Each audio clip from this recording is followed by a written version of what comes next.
Chapter 756. This infuriated the people of Serenus. They shouted angrily, "If Carthage dares to leave, Serenus will immediately surrender to Dioria." Hearing this threat, Melifio hesitated again. While the two sides were arguing, the soldiers of the 8th Legion had already arrived at the city of Serenus. Upon hearing the news, Melifio, who had climbed up the city wall, saw the enemies in black helmets and armor, and immediately remembered the scene where the Legion of Dionysia had defeated his holy knights and pursued them head-on. He could not help but feel a chill in his heart. He was not confident that he could lead this remnant army out of the city to repel the enemy, or successfully avoid the enemy's attack, and smoothly return to Lily. After an urgent discussion with his equally terrified officers, Melifio decided to stay in the city and urgently sent a messenger to Lily to ask for help. The messenger rushed to Lily and reported to Mont that the army of Dionia is marching toward Serenus, and the retreat route of Melifio's troops has been cut off. He also informed Serenus that the army was now short of food supplies and hoped that Mont could send reinforcements. Mont, who had slightly recovered from yesterday's defeat, did not ridicule Melifio as Melifio had expected. On the contrary, he considered the possible punishment from the Senate for his defeat. For the sake of his own life, he had to repair his relationship with Melifio. So, he immediately issued a rescue order and ordered his generals to quickly gather troops. This time, he would personally lead the troops to Serenus. However, this round trip, including the time spent in between, was enough for the main force of Dionia to rush to Serenus.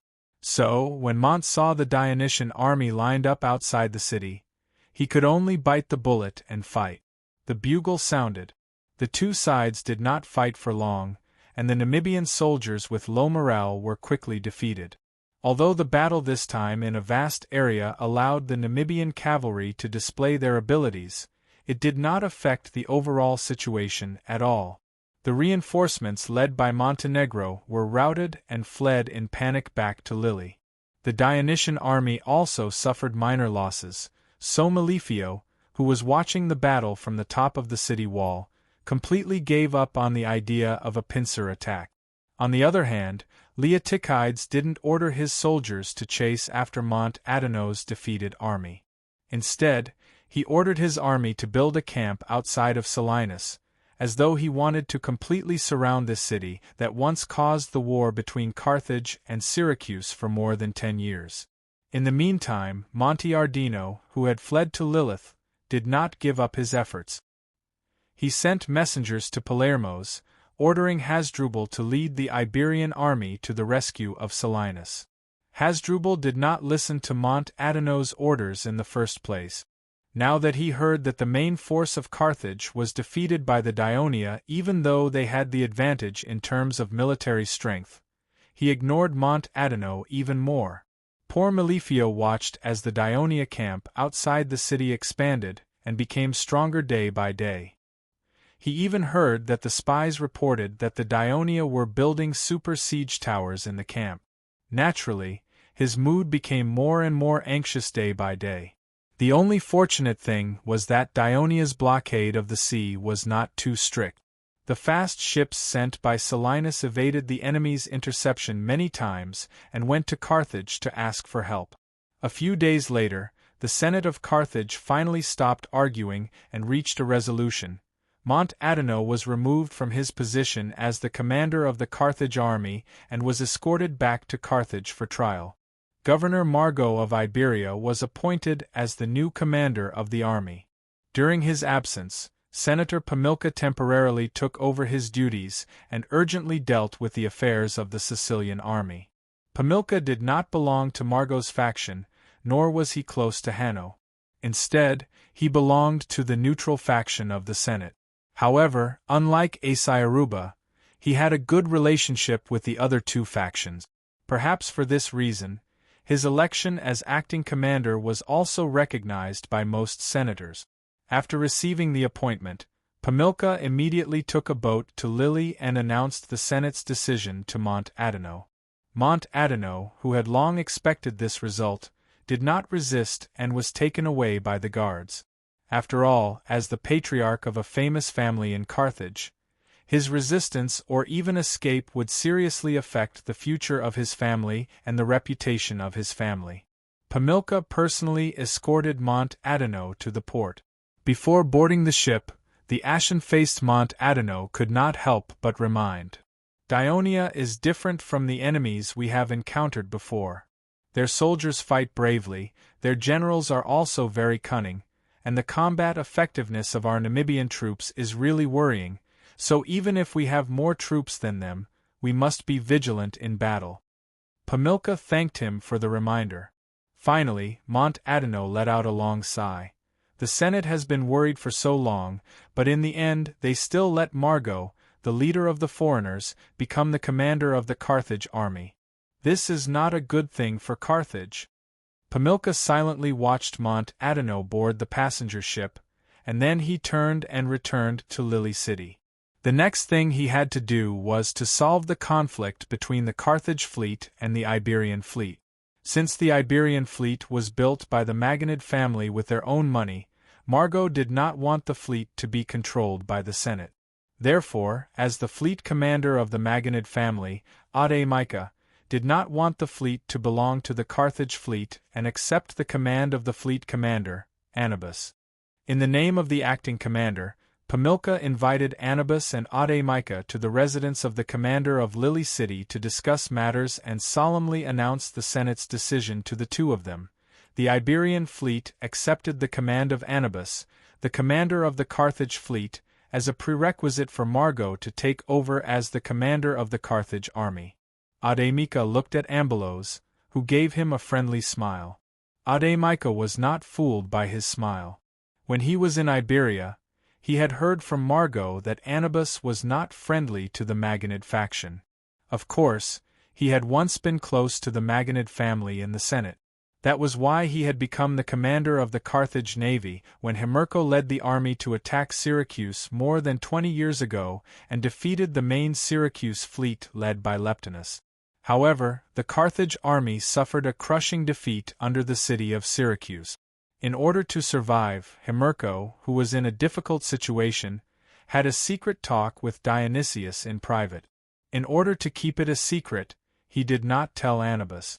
As a result, Himmerko led his trusted aides on a dozen ships and successfully escaped, while the Carthage fleet led by Anubis was besieged in the big port of Syracuse and almost lost everything. Under the desperate rescue of his subordinates, he took a fast ship and barely escaped with his life. From then on, he hated the Maganid family and became a neutral party.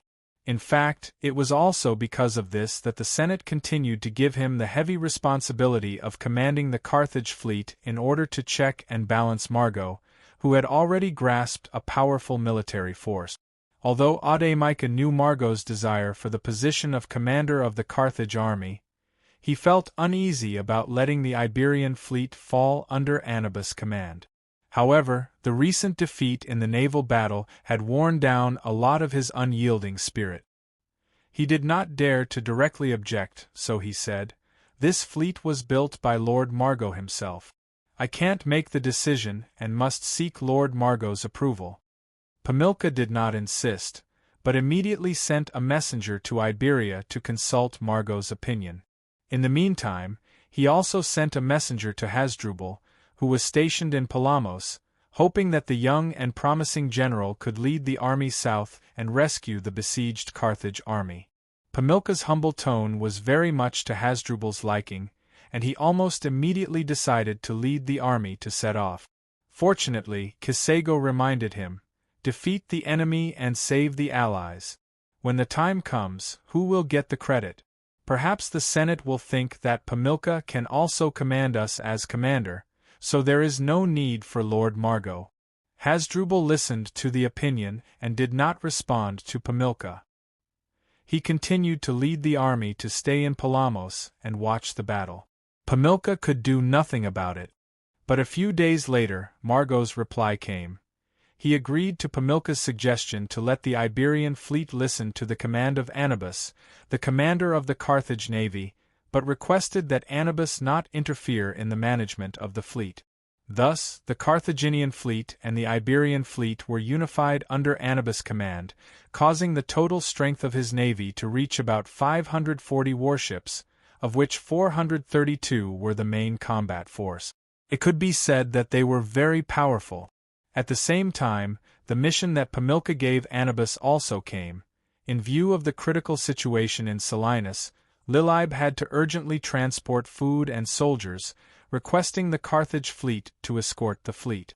In fact, during this time, the Dionysian army had launched several attacks on the city of Selinus, and Melifio had repeatedly sent fast ships to Lilybe to ask for help.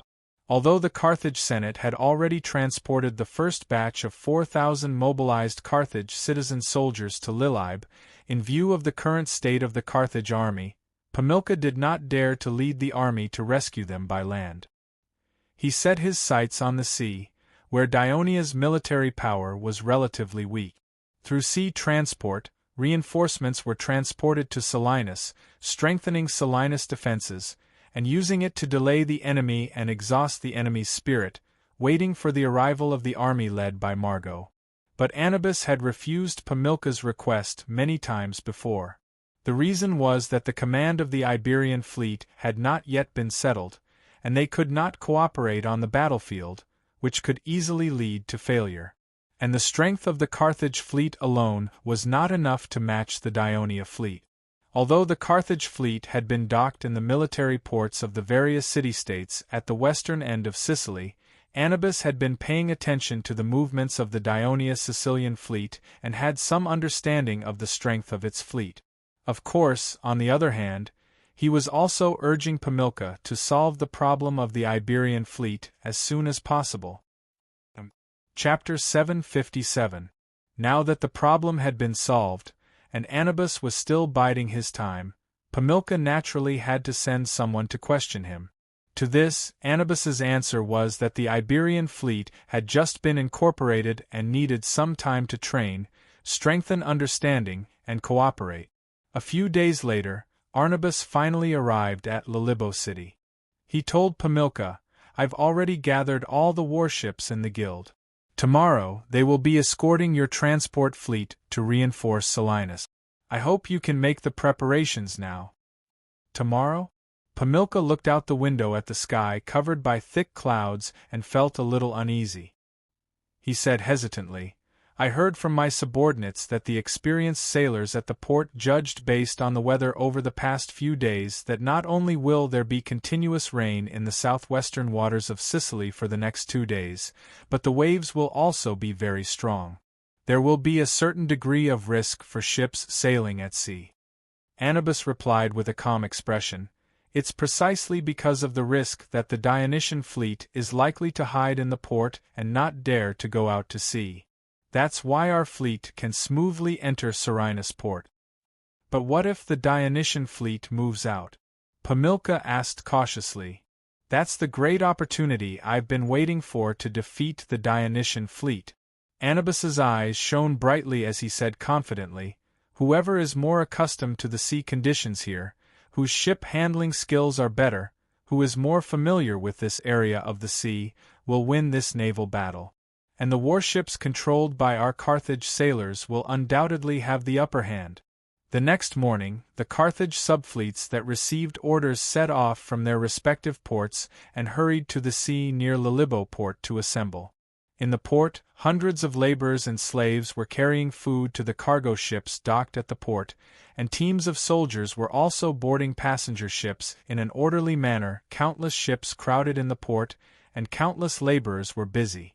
Such a busy scene reflected in Pamilca's eyes, but he could not help but show some nervousness on his face. "Anubis, the safety of this fleet from now on depends on you," he said expectantly to the commander of the navy beside him.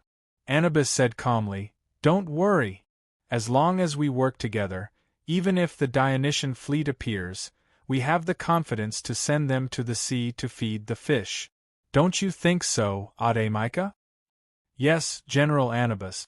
The Iberian fleet would be happy to defeat the Dionysian fleet under your command and create convenience for Sir Margot's land attack," Audiobook replied in a seemingly respectful manner. Pamirka turned his head to look at the two important figures in Carthage's fleet, frowned, and hesitated to speak. At this moment Anlibis said, "It's windy." "It's the northwest wind," Audiobook added. Pamirka saw the waves in the harbor, and then he felt a chill on his face. It was raining. In the blink of an eye, the beach under his feet was densely packed with small holes from the raindrop. He could not help but secretly rejoice that he had made the fleet prepare for the rain in advance. The rain also hastened the preparations of the entire fleet. Not long after, the Lord of Lily, Semimle, hurried over to inform Pamirka that the fleet was ready. "Let's also get on the ship and get ready to set off." After Anubis finished speaking, he walked towards the military harbor not far away. Audiobook followed closely behind. The Iberian fleet was docked in the military harbor. In addition, there was a special warship, which was Anubis's flagship. It had its own name, the Double-Headed Dragon. Before the rise of Syracuse, Carthage was already the maritime power of the western Mediterranean Sea. 100 years ago, all the city-states in the western Mediterranean Sea knew that Carthage was the maritime overlord of the western Mediterranean Sea. Even though they had been at war with Syracuse for the past few decades, with both sides winning and losing, in real naval battles, Carthage had never suffered defeat. The two defeats of Carthage's navy were both because it was trapped in the harbor, unable to display its advantages. The Carthage navy not only relied on its huge reserve of people with rich maritime experience, but also the technological advantages accumulated over hundreds of years. The people of Carthage had always been at the forefront of technological innovation in the Mediterranean Sea. Especially in the past 10 years, when Ionia replaced Syracuse as the hegemon of the western Mediterranean Sea, the strength of its navy had actually made Carthage feel threatened. Although Carthage's focus had shifted to the inland development of Africa, maritime trade was the foundation of Carthage. It was precisely the advantage of the sea that led to the strength and prosperity of Carthage. How could they easily give it up? Therefore, the shipsmiths of Carthage developed the four-tiered or warship. It was a warship that was taller, longer, and wider than the main warship that was popular among the forces in the Mediterranean Sea, the three-tiered or warship. It had a maximum of 250 sailors, with 4 rows of oars on both sides. Therefore, its fastest speed was slightly slower than the three-tiered or warship. Its heavy hull made it less agile, but its wide deck was enough to accommodate a large number of soldiers for hand-to-hand combat. Due to the size of its hull, the people of Carthage had reinforced it. Therefore, it had extra protection against collision tactics. At the same time, it rarely used collision tactics in battle. Instead, it relied more on grappling hooks to hold itself together with the enemy ship, and then jumped to the side. It was obviously a warship designed to counter the navy of Ionia. Of course, the people of Carthage, who had been using traditional naval tactics and traditional warships for hundreds of years, were cautious about this new warship. Until now, they had only built 20 of them, which were scattered among the various subfleets. Some of them even served as the flagship of various naval generals. The flagship that Onoba was riding on was different. It was a huge warship that was pieced together by 2 four-tiered or warship. The shipwrights of Carthage spent 3 years solving many technical problems before they were able to develop it. It lowered the height of the hull, and from the bow to the stern, the bottom of the 2 ships were tightly welded together with the sturdiest wooden planks. Then, a tall city tower was built on the wide deck, turning it into a real fortress on the sea. There were enough crew members, soldiers, and archers stationed in the city tower. For any enemy ship that wanted to jump to the side, it would be a disaster. Of course, there was no doubt that it was sailing slowly. The twin-headed dragon was a legendary sea monster in Carthage. It often raised huge waves, sank ships, and devoured the crew. It was the nightmare of Carthage children when they were young. The people of Carthage named the flagship of the Carthage fleet after the twin-headed dragon. Obviously, they had high hopes for it. The twin-headed dragon left the military port. The entire sea outside the port was already full of warships, rising and falling under the surging tide like a floating forest. The addition of the Iberian fleet had even expanded the area of this forest. Onoba divided the enormous fleet into 3 parts: the front, middle, and back. He himself was in charge of the middle, and the Iberian fleet was in the back. It seemed to show his selflessness. At the same time, in view of the wind and waves on the sea, he ordered the entire fleet to stay away from the coast.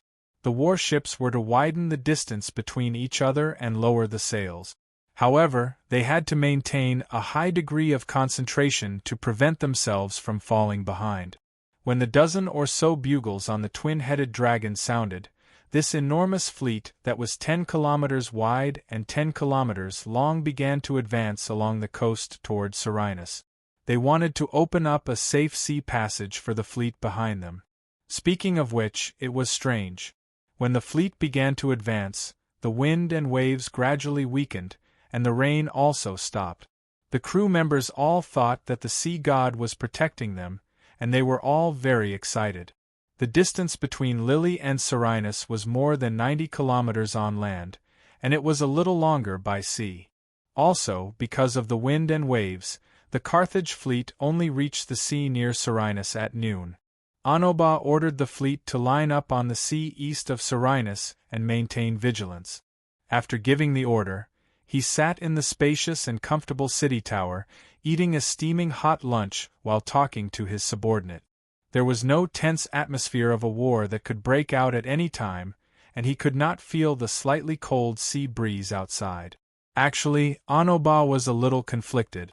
The Iberian fleet had just been integrated, and they still needed time to get used to it. Also, they had suffered a defeat before, and they also needed time to recover their morale.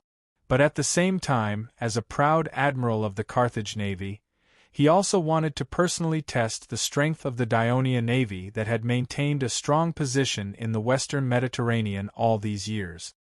He wanted to crush their spirit and let them taste the power of the Carthage navy. He drank 2 mouthfuls of juice, took the cloth that the servant handed to him, wiped his mouth, and stood up.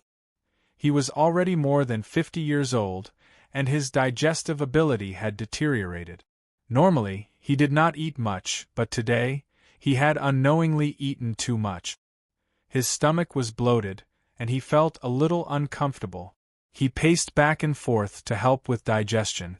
At this time, the captain of the twin-headed dragon came in to report, "General, the fleet has begun to enter the port. Has there been any discovery from the east?" Onoba asked. "Not yet. I hope the fleet can quickly unload the cargo so that we can return earlier. The current weather is really a little worrying," the adjutant said worriedly. "Even if the Ionia fleet discovers us, I'm afraid they won't dare to come out." Onoba did not say anything. He silently looked out the window. The clouds had almost completely blocked the sun. It was noon, but it seemed like dusk. The sky was filled with dark clouds, and the sea was also pitch black. In the distance, the sea and the sky merged into one, making it impossible to see far.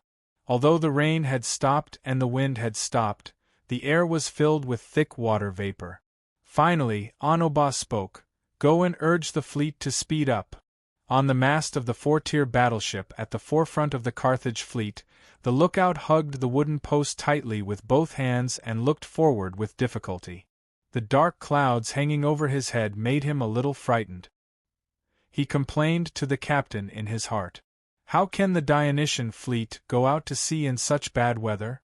There's no need to keep me on the mast at all. If there's a heavy rain or thunder, that's no laughing matter." Chapter 758. Suddenly, the lookout blinked and hooked his right hand and right foot onto the mast. His whole body leaned forward, his left hand resting on his forehead, and his eyes widened. Under the dim sky in the distance, a few black dots appeared on the surface of the sea. After a while, the number of black dots doubled, and after a while, the lookout shuddered and immediately shouted, "Enemy ships spotted! The Ionia fleet is here!" The news that the Dionia Second Fleet had defeated the Iberian fleet on the north coast made Sakery's heart itch.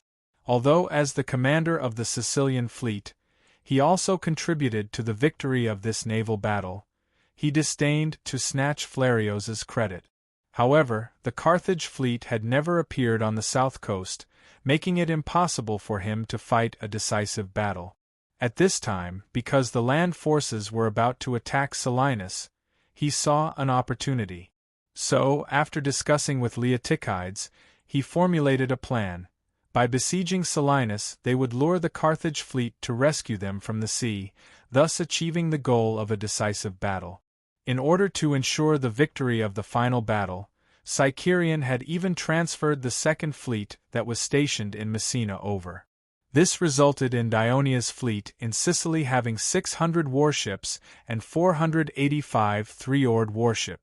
This was a huge number, and Sicerion firmly believed that the Carthaginian navy would not be able to match up to them. Every day, Sakery sent out many fast ships to the south coast of Sicily, and some even ventured to the west coast to scout the enemy. But for a few days there was still no movement from the Carthage fleet. Leotychides was the first to become restless. Although the Dionysian army was feigning an attack on Selinus, there were still casualties every day. Moreover, there were troops stationed in the city for a long time, and not far away, Lilybo's army was ready to make a move. Although it was not very strong, the Iberian army in Palermo's worried him. Moreover, it was not too far away. Once a few Carthage fleets attacked at the same time, the Dionysian army, which did not have much of an advantage in terms of military strength, would be in trouble. Therefore, Leotychides believed that they could not wait any longer. They must immediately attack Selinus with all their strength, so that the Dionysian army could gain a foothold in western Sicily controlled by Carthage. Of course, Sakery objected. His reason was that as long as the Carthage fleet was defeated, the Dionia navy would gain an absolute advantage in the sea. The west coast of Sicily would be under the control of the Dionia fleet, which would be of greater help to the land forces. He persuaded Leotychides to be patient and wait a little longer. The two sides argued, but a letter from the Devers and the Ministry of Military Affairs resolved their dispute. In the letter, the Devers asked Leotychides to strengthen the attack on western Sicily. The Devers had higher expectations for Sakery. They hoped that he could completely defeat the Carthage navy, cut off the sea connection between Carthage and Sicily, and even threaten Carthage itself. Therefore, this letter forced Leotychides to agree to continue the plan of luring the Carthage fleet. Early this morning, the movement caused by the large-scale assembly of the Carthage warships on the Sea of Lily could not escape the eyes of the Dionia clippers. When the news was quickly sent back to Agrigento, Sakery was overjoyed. He immediately ordered all the warships to assemble and prepare for battle. Although Flarios reminded him with some concern, "Commander, the weather at sea today is not very good." But Sakery had always been known for his boldness in battle. Even in his middle age, this characteristic of his had not diminished. He had waited for this opportunity with great difficulty, so how could he let it go? So he said resolutely, "If the Carthage fleet dares to go to sea, why can't we?" At the beginning of March 14 of the Kingdom of Dionia, 379 BC, on the third day after the Devers led the army, left Turiae, and headed north to Latinum, the Sicilian fleet of Dionia and the Carthage navy encountered the sea near Selinus. The sky was dark and gloomy, but there was no wind or waves. This could be said to be the largest naval battle in Greek history. After learning that the Dionysian fleet had appeared, Anubis was a little surprised, but at the same time relieved. He stared out the window, thought for a moment, and quickly made a decision. The warships in the front will follow the original route and advance to meet the enemy. The warships in the middle will move east and spread out as much as possible on the right side of the front. The Iberian fleet at the back will follow the fleet in front to prevent the Dionia warships from attacking the fleet at the back after breaking through the interception. The reason why Arnabas made such a deployment was that, according to his understanding of this area of the sea, although it was calm now, judging from the weather, it would probably still be windy and rainy, and it would most likely be from the southwest. Thus, the Carthaginian warships had to first occupy an advantageous position in order to fight later. Thurian, on the other hand, did not think so far ahead.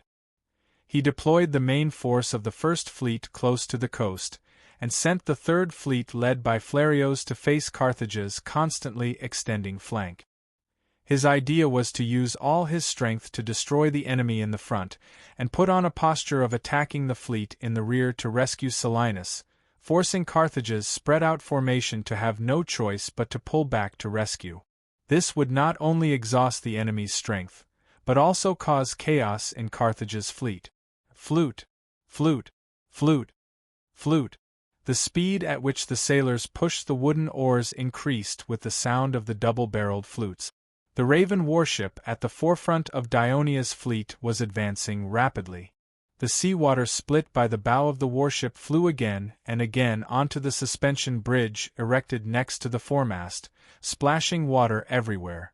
The 12-meter-long wooden bridge almost became a wave shield for the warship.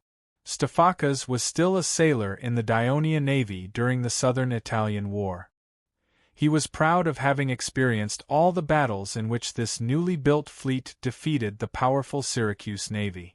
Now he was the commander of the Second Fleet of the First Fleet of Dionia, commanding his warship to charge at the forefront of the fleet, about to engage in battle with the most powerful maritime hegemony in the western Mediterranean, Carthage.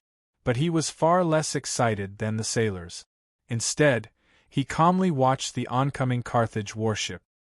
He felt that the other party's speed was not very fast. With his rich experience, he immediately realized that the other party was probably not going to collide head-on with his warship, but was controlling the warship's inertia so that it could nimbly circle around the front and avoid being hooked by the Raven suspension bridge. After all, the unique tactics of the Dionia navy were no longer a secret.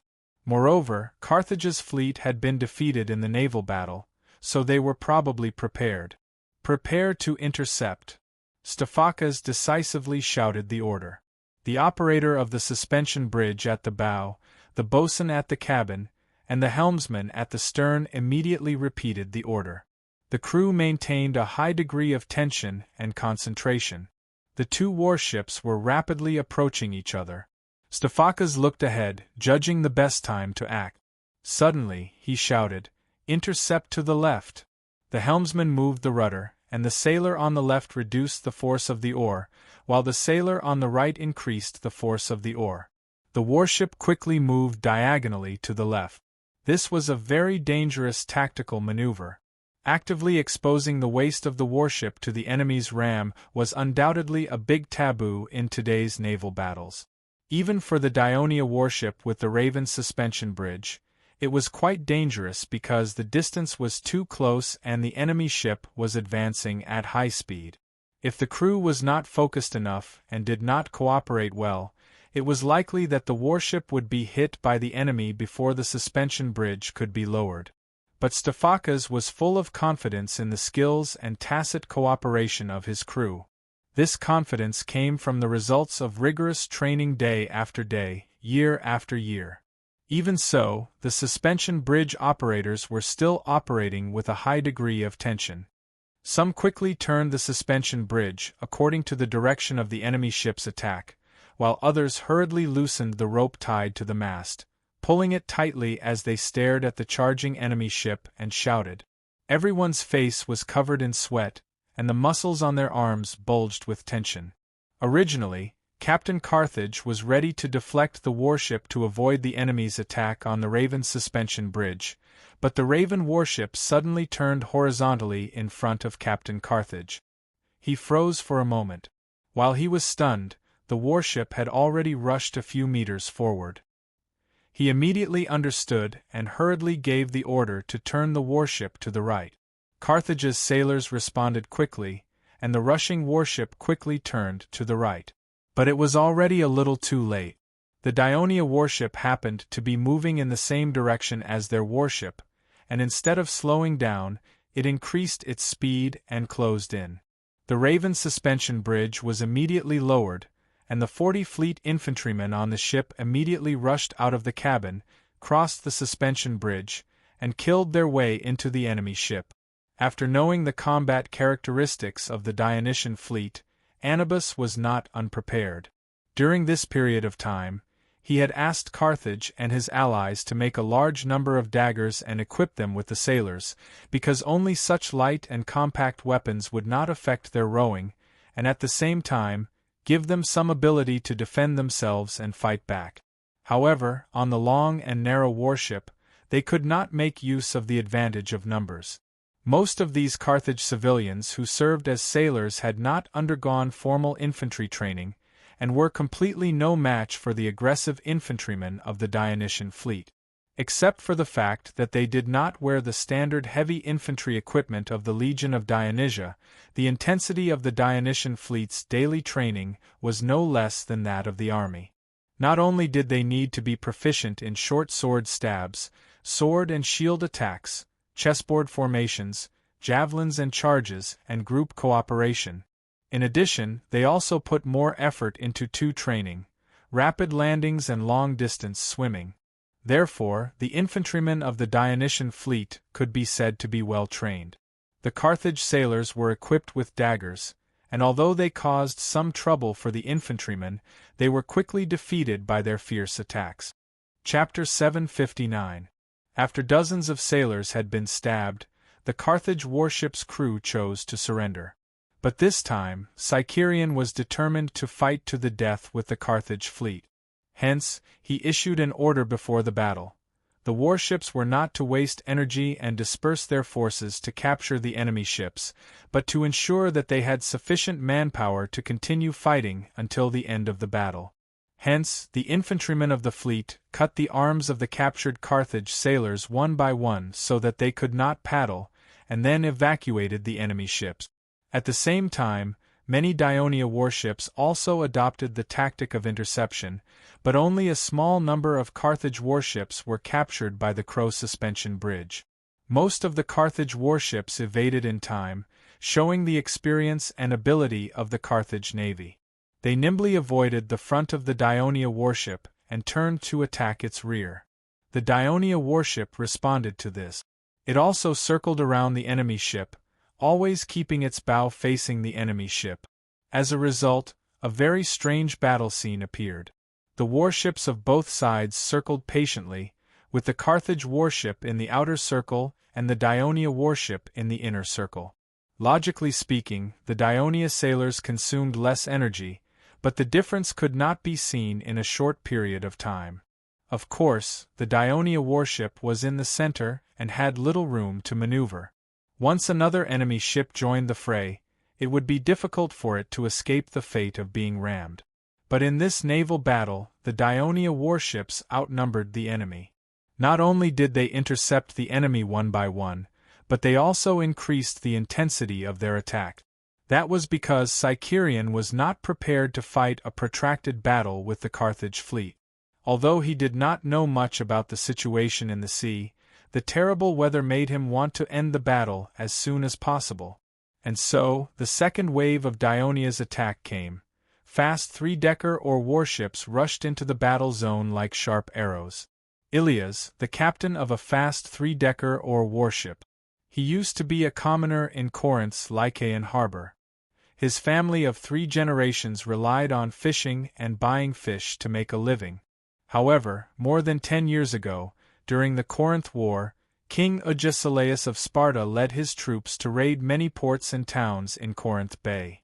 Like other fishermen, his family's biggest property, 2 fishing boats, were robbed by the Sparta allies.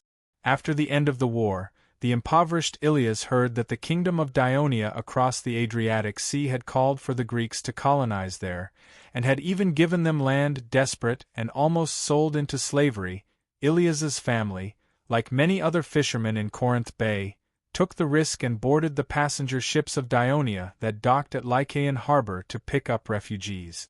The end result was wonderful. Ilias even joined the Dionia navy, and because of his superb ship-handling skills, he later became a captain of the First Fleet. Because of the weather, the Dionysian fleet had also widened the gap between their warship. This gave the fast three-decker or warships more leeway to unleash their combat power. Ilias had long set his eyes on an enemy warship that was tangling with his own Raven warship. He commanded his warship to charge forward quickly, attempting to sneak an attack on the enemy's tail. Unexpectedly, the enemy had already sensed it and dodged in time, then nimbly evaded the Raven warship's approach. Obviously, the enemy warship had considered that it would be disadvantageous for it to fight two enemies at once. It began to speed up and retreat, hoping to widen the distance between it and the slower Raven warship. It wanted to first deal with the three-decker or warship that did not have a drawbridge.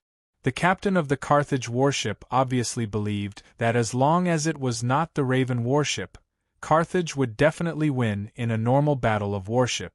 At this time, Ilias' warship had already turned around and began to chase after the Raven warship. Both sides began to speed up as they chased after the Raven warship.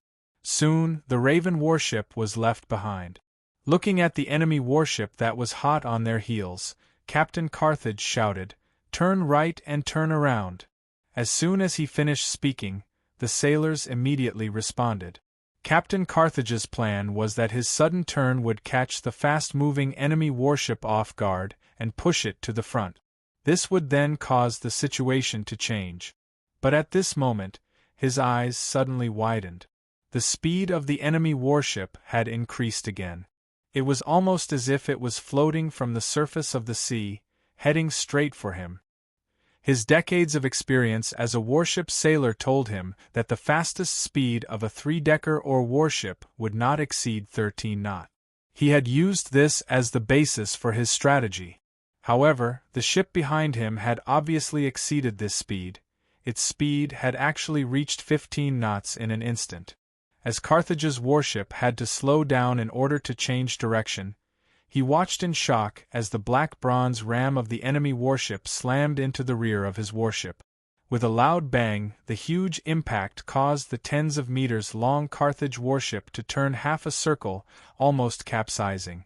The captain fell heavily on the deck. Ignoring the pain, he quickly hugged the mast beside him. The sailors in the cabin were all over the place, crying out in alarm. Among them was a shrill scream. It was the helmsman at the stern who could not escape in time. His chest was pierced by the broken planks of the ship. Blood splattered everywhere, and it was obvious that he would not survive. The warship's upturned stern was directly broken, and seawater poured in from the gap. The sailors of Carthage were not in the mood to row at this time. The experienced ones immediately broke the oars, grabbed the oars, rushed to the deck, and jumped into the sea. After the fast three-decker or warship crashed into the enemy warship, it circled half a circle. After confirming the result of the battle, Ilias announced loudly, "Brothers, we've sunk one." Cheers immediately rang out in the cabin.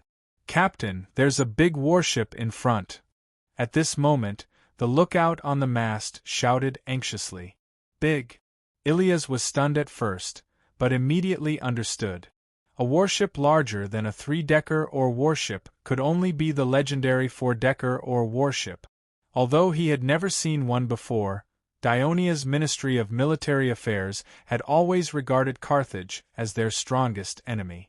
They spared no effort in collecting and researching military intelligence. How could they not know about the new achievements of the Carthage navy over the years? They had specially analyzed the advantages and disadvantages of this warship that was larger and taller than the three-decker or warship. They had even specially trained the captains of the warships to learn and understand it. Therefore, Ilias immediately had an idea in his mind. Go around it and find another target. The clumsy four-decker or warship won't be able to catch up to us. However, the lookout on the mast continued to shout, "This four-decker or warship is turning and heading towards a Raven warship diagonally ahead of us. It's connected with the enemy ship." Ilias' heart tightened. It was said that Carthage's four-decker or warship was equipped with 50 to 60 infantrymen and could carry out a jump ship battle. The Raven warship in front was fighting with the enemy ship. If they encountered another attack from it, they would be in a very dangerous situation. Right front, full speed ahead. Catch up to that big ship. He gave the order decisively. The sailors, still in the excitement of victory, immediately pushed the oars with all their might. The warship drew an arc of water on the surface of the sea as it accelerated forward. Not long after, Ilias saw the full appearance of Carthage's four-decker or warship. Its wide hull was a full 2 meters taller than his own warship. A layer of oars bulged out from the middle of both sides of the ship, like the skirt of the warship, and he could vaguely see the dense number of oarsmen inside. Ilias counted carefully. There were indeed 4 layers of oars. Carthage's four-decker or warship had obviously seen the approaching Dionia warship, but it did not dodge or evade, and continued to sail towards the Raven warship in front without fear. Charge! Clip its oars! Ilias calmly gave the order. The reason why he did not give the order to ram was because he remembered that Commander Sicorian had emphasized that the warship's hull was relatively sturdy, and was said to be able to withstand a few collisions. Therefore, Ilias was afraid that he would not be able to sink it, and would instead be attacked by the enemy ship due to its proximity. The warship's speed was quickly increased to 13 knots, and it was still rising. Soon, it had caught up with the enemy ship. The helmsman nervously controlled the rudder to ensure that the warship was facing the right side of the enemy's hull, without deviation. Retract the oars. Ilias gave the order, and the oarsmen skillfully retracted the oars into the hull. The warship charged forward according to inertia, ready to brush past the enemy ship. Unexpectedly, the Carthage sailors also retracted their oars in time, though they had more oars. The archers on the deck also fired arrows at Ilias's warship, and at the same time threw down a dozen rope hooks. In order to increase the speed of the fast 3-decker or warship, there were no railings on both sides of the deck. Apart from the mast, the deck was bare, and there was no place for the rope to hook. Instead, the arrows that were shot down hit the watchman on top of the mast, and he fell straight onto the deck. A few arrows passed through the gaps in the middle of the deck, and fell into the hold of the ship, causing a few screams. The Dionia sailors were slightly flustered. Fortunately, the fast 3-decker or warship was very fast, and before the enemy could fire a second round of arrows, it had already brushed past the enemy ship and rushed to the front.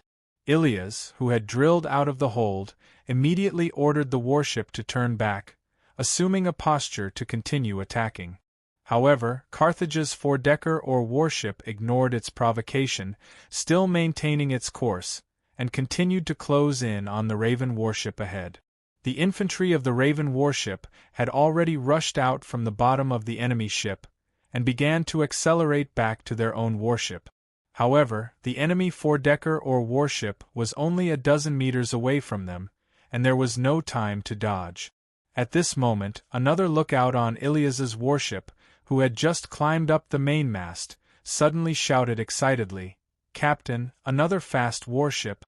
The other fast warship is about to collide." Before he finished speaking, Ilias heard a loud bang.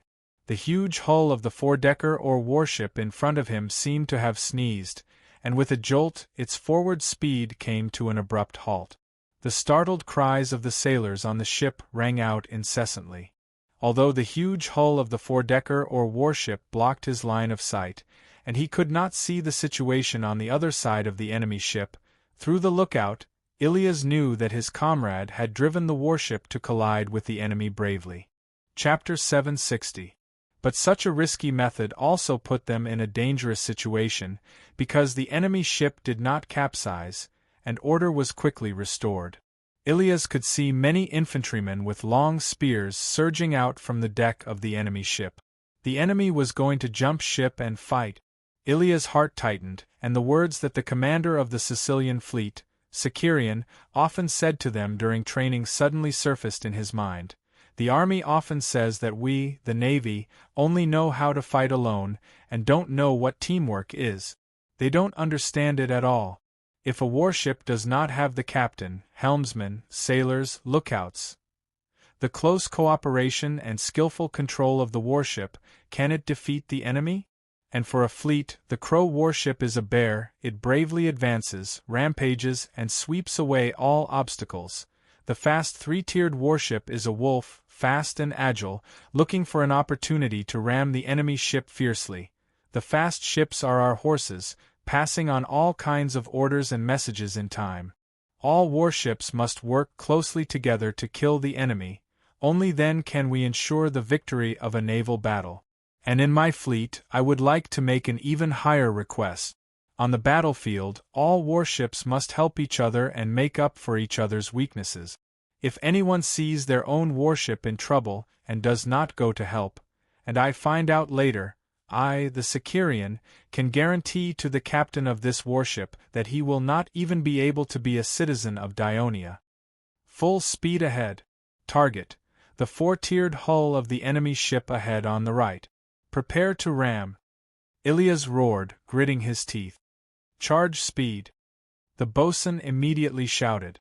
The flutist puffed out his chest again, puffed out his cheeks, and played without stopping.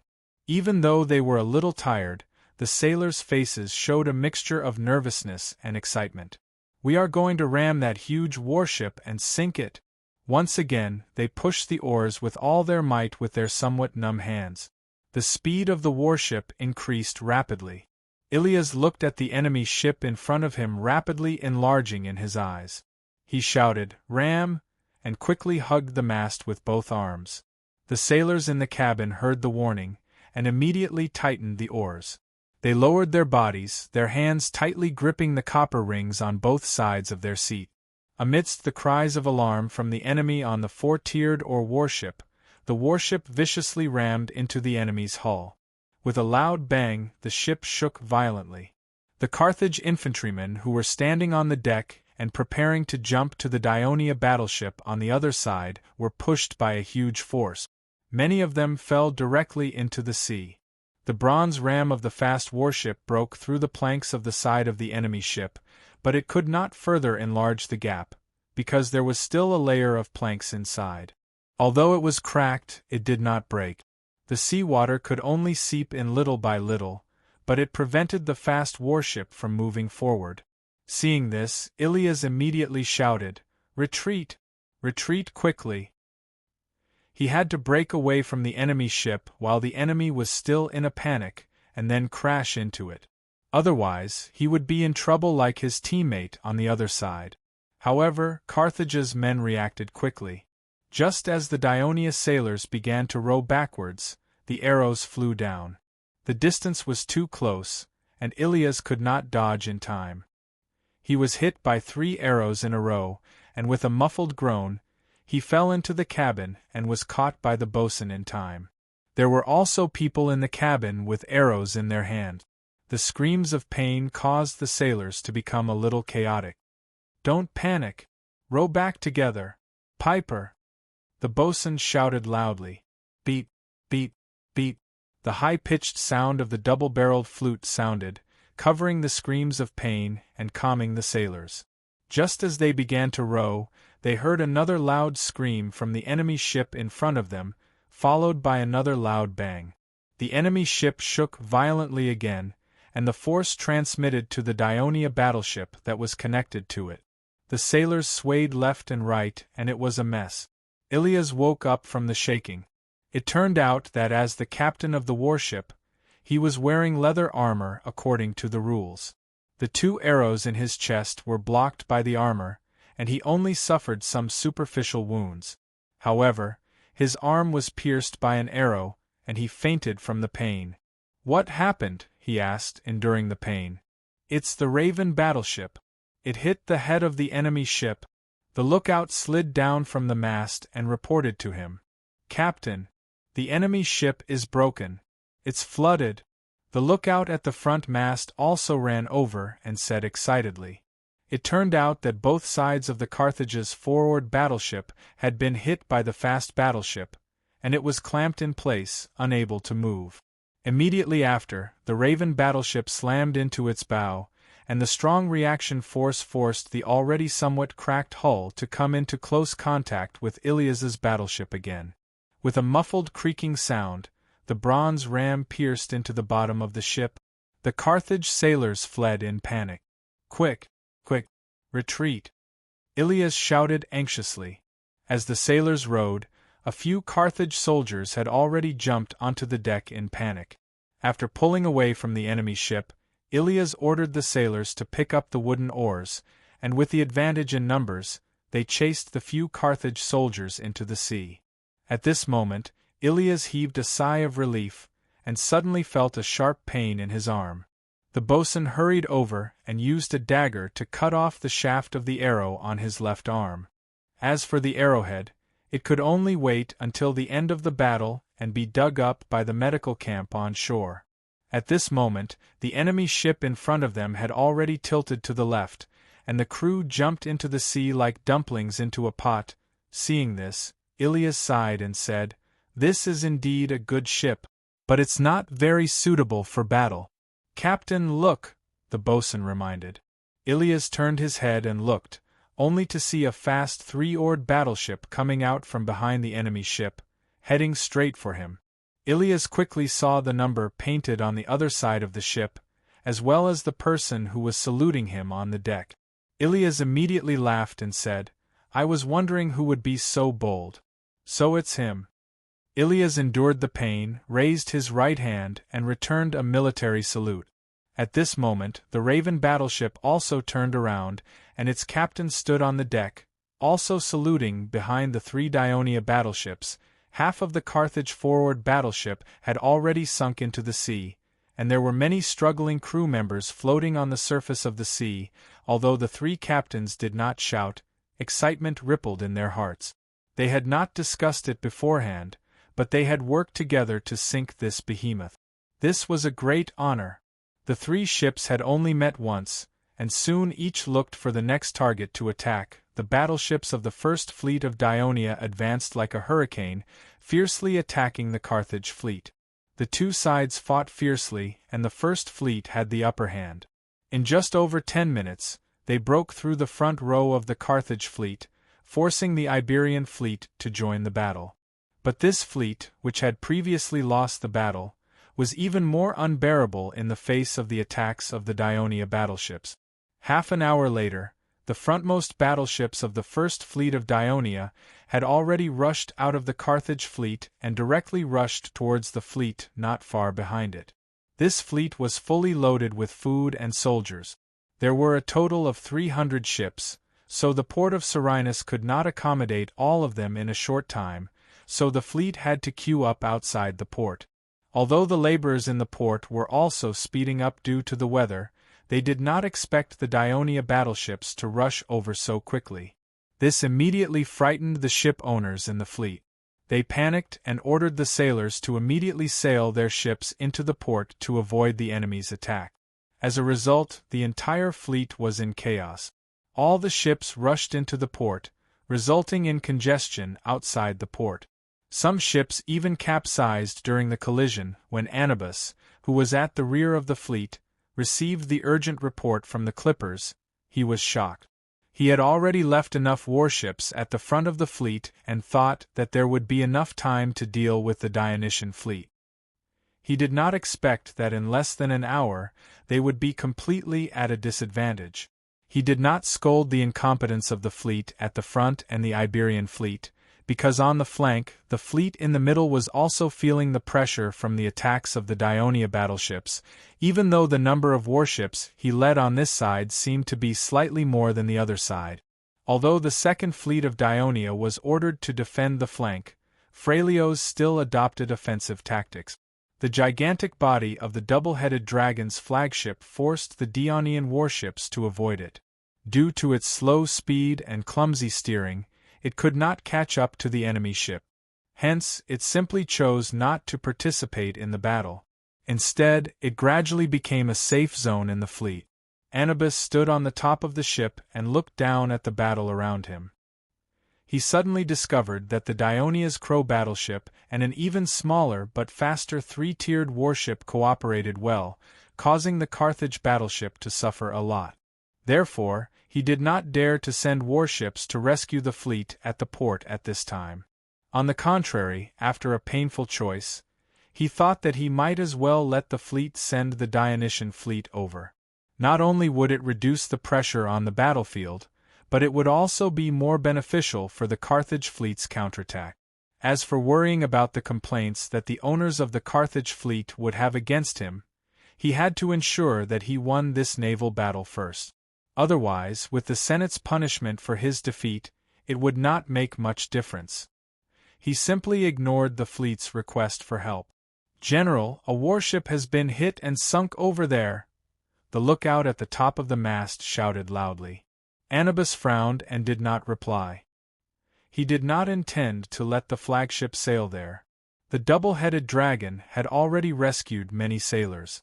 Now that the flagship was full of people, it had basically become a shelter. The situation of the battle was worrying. He sighed and felt a little cold. Cold? He was stunned for a moment. Then, he looked at the surface of the sea. The sea was rippling slightly. The wind was rising, and it was the west wind. He was instantly ecstatic. The wind should be stronger. It would be even better if it was stronger. Anubis thought expectantly in his heart. As if in response to his words, the ripples in the sea quickly turned into waves, and each wave was higher than the one before. Not long after, the entire huge double-headed dragon flagship began to rise and fall with the sea. Chapter 761. Thank you, Merlecat, for your protection. Anubis repeatedly expressed his gratitude to the supreme god of the Phoenicians, his heart filled with joy. The reason why he did not express his gratitude to Carthage's guardian, Baalham, was because Baalham was the lord of lava. Fire and water never intersected, so naval battles were not Baalham's domain.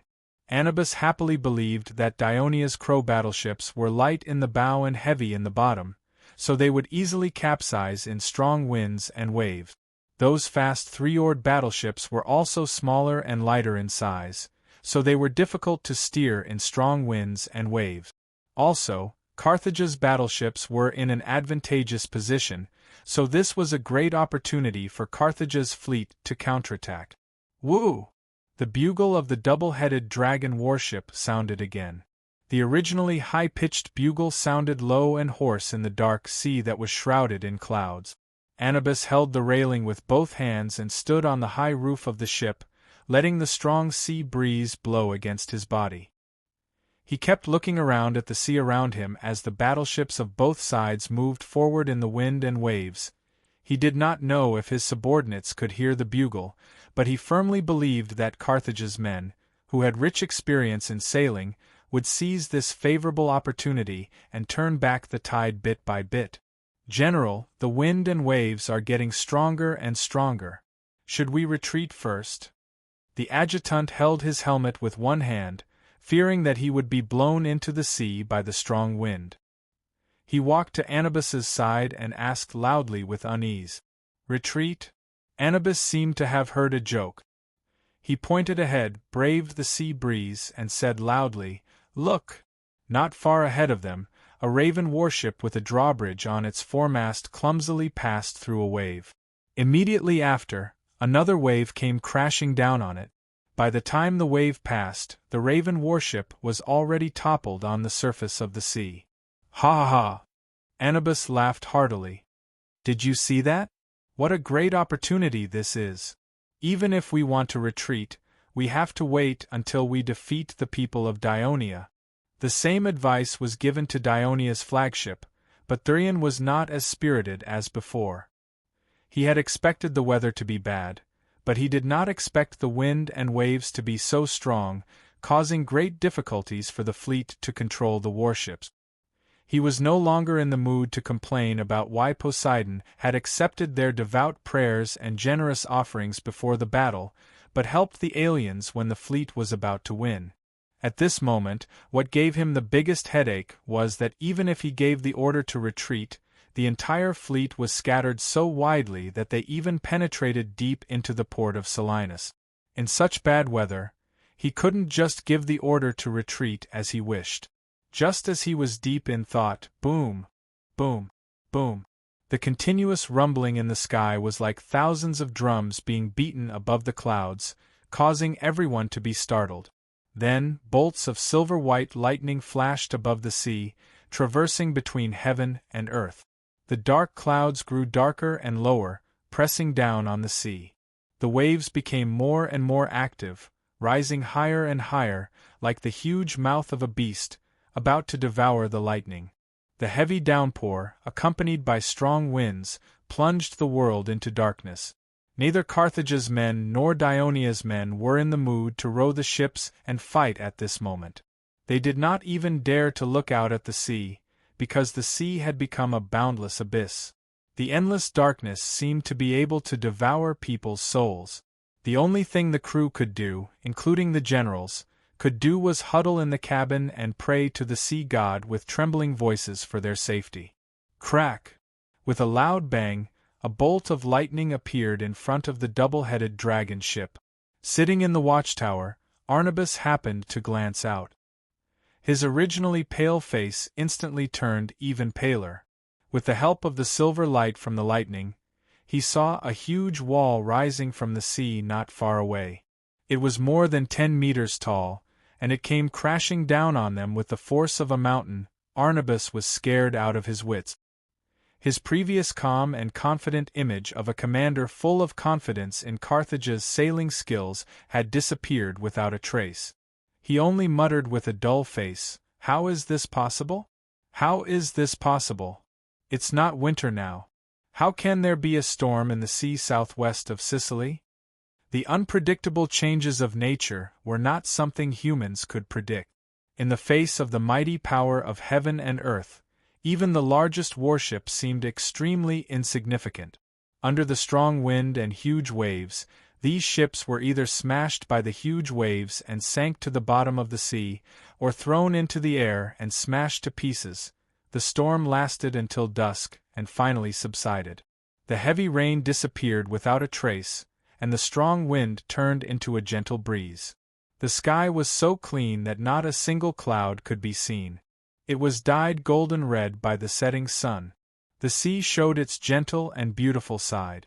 But when he turned his gaze to the shore where the tide was ebbing, he saw a tragic scene. The beach was densely covered with bodies that had been soaked white by the seawater and the wreckage of countless warships. And in the ebbing tide, there were also countless bodies and broken planks of ships floating. Such a horrible scene was not only everywhere on the coast of Serenus, but also extended to the coast of Mazara and Germ, and even further away Leotychides, who was stationed at the north of Serenus city, had been worried about the safety of the Sicilian fleet. So when the storm subsided, he immediately sent troops and the medical camp to seal off the coast near Serenus and began to rescue people. When the doctors and nurses had spare energy, they would also treat Carthage's people, as long as he was still breathing. The Carthage colony city and its allies on the south coast, as well as the Greek city-states, also sent people to the coast for search and rescue. Whether it was Carthage's sailors or those from Dionia, they were all at sea all year round and had experienced many storms. They might be able to escape with their lives in the storm that lasted for a few hours, but the warships they were driving could not be revived. In this large-scale naval battle, Dionia's Sicilian fleet invested about 600 warships, while Carthage's fleet had more than 500 warships. In the end, there was no winner on either side, and all the warships were probably destroyed by the storm. For Carthage, what was worse was that nearly half of the passenger ships they were responsible for transporting soldiers and supplies did not enter the port in time, were attacked by Dionia's warships, or were ravaged by the storm, and eventually died in the stomachs of the fishes. The news of the annihilation of Dionia's Sicilian fleet had not yet reached Greece. The army led by the Devers, who knew nothing about it, had just arrived in Laos. Today's Laos had changed a lot compared to more than a decade ago. Including the Campania alliance, on the west coast of Italy, Greece was to the south, and Lucania and Campania were to the north. Laos was located at the midpoint of this long coastline. On land, it was the transportation hub between Lucania and Brutty. Due to its superior geographical location and the painstaking management of several governors, coupled with the support of the Senate, Laos had become a prosperous port city in the kingdom. Although its arable land area was relatively small, the population of the city had reached more than 50,000 people, and this did not include the free people and slaves at the port. It was precisely because its port was developed and there were many merchant ships, that they could send this huge army to Latin by sea with as few merchant ships as possible. As the army entered the city, Clodo Catax curiously looked at the scene in the city. At the same time, he was also puzzled by Henneborus's strange attire. "Uncle Henny, this is not a battle. You're wearing a helmet, a cheek guard, and a mask on the outside. Don't you feel stuffy?" Henneborus stifled his voice and said, "Don't talk to me." The Devers in front of him turned around and teased him. "Your Uncle Henny doesn't want the people here to know that he's back." "Why? Uncle Henny used to be Laos's consul." Clodo Catax was even more curious. The Devers shrugged and did not answer.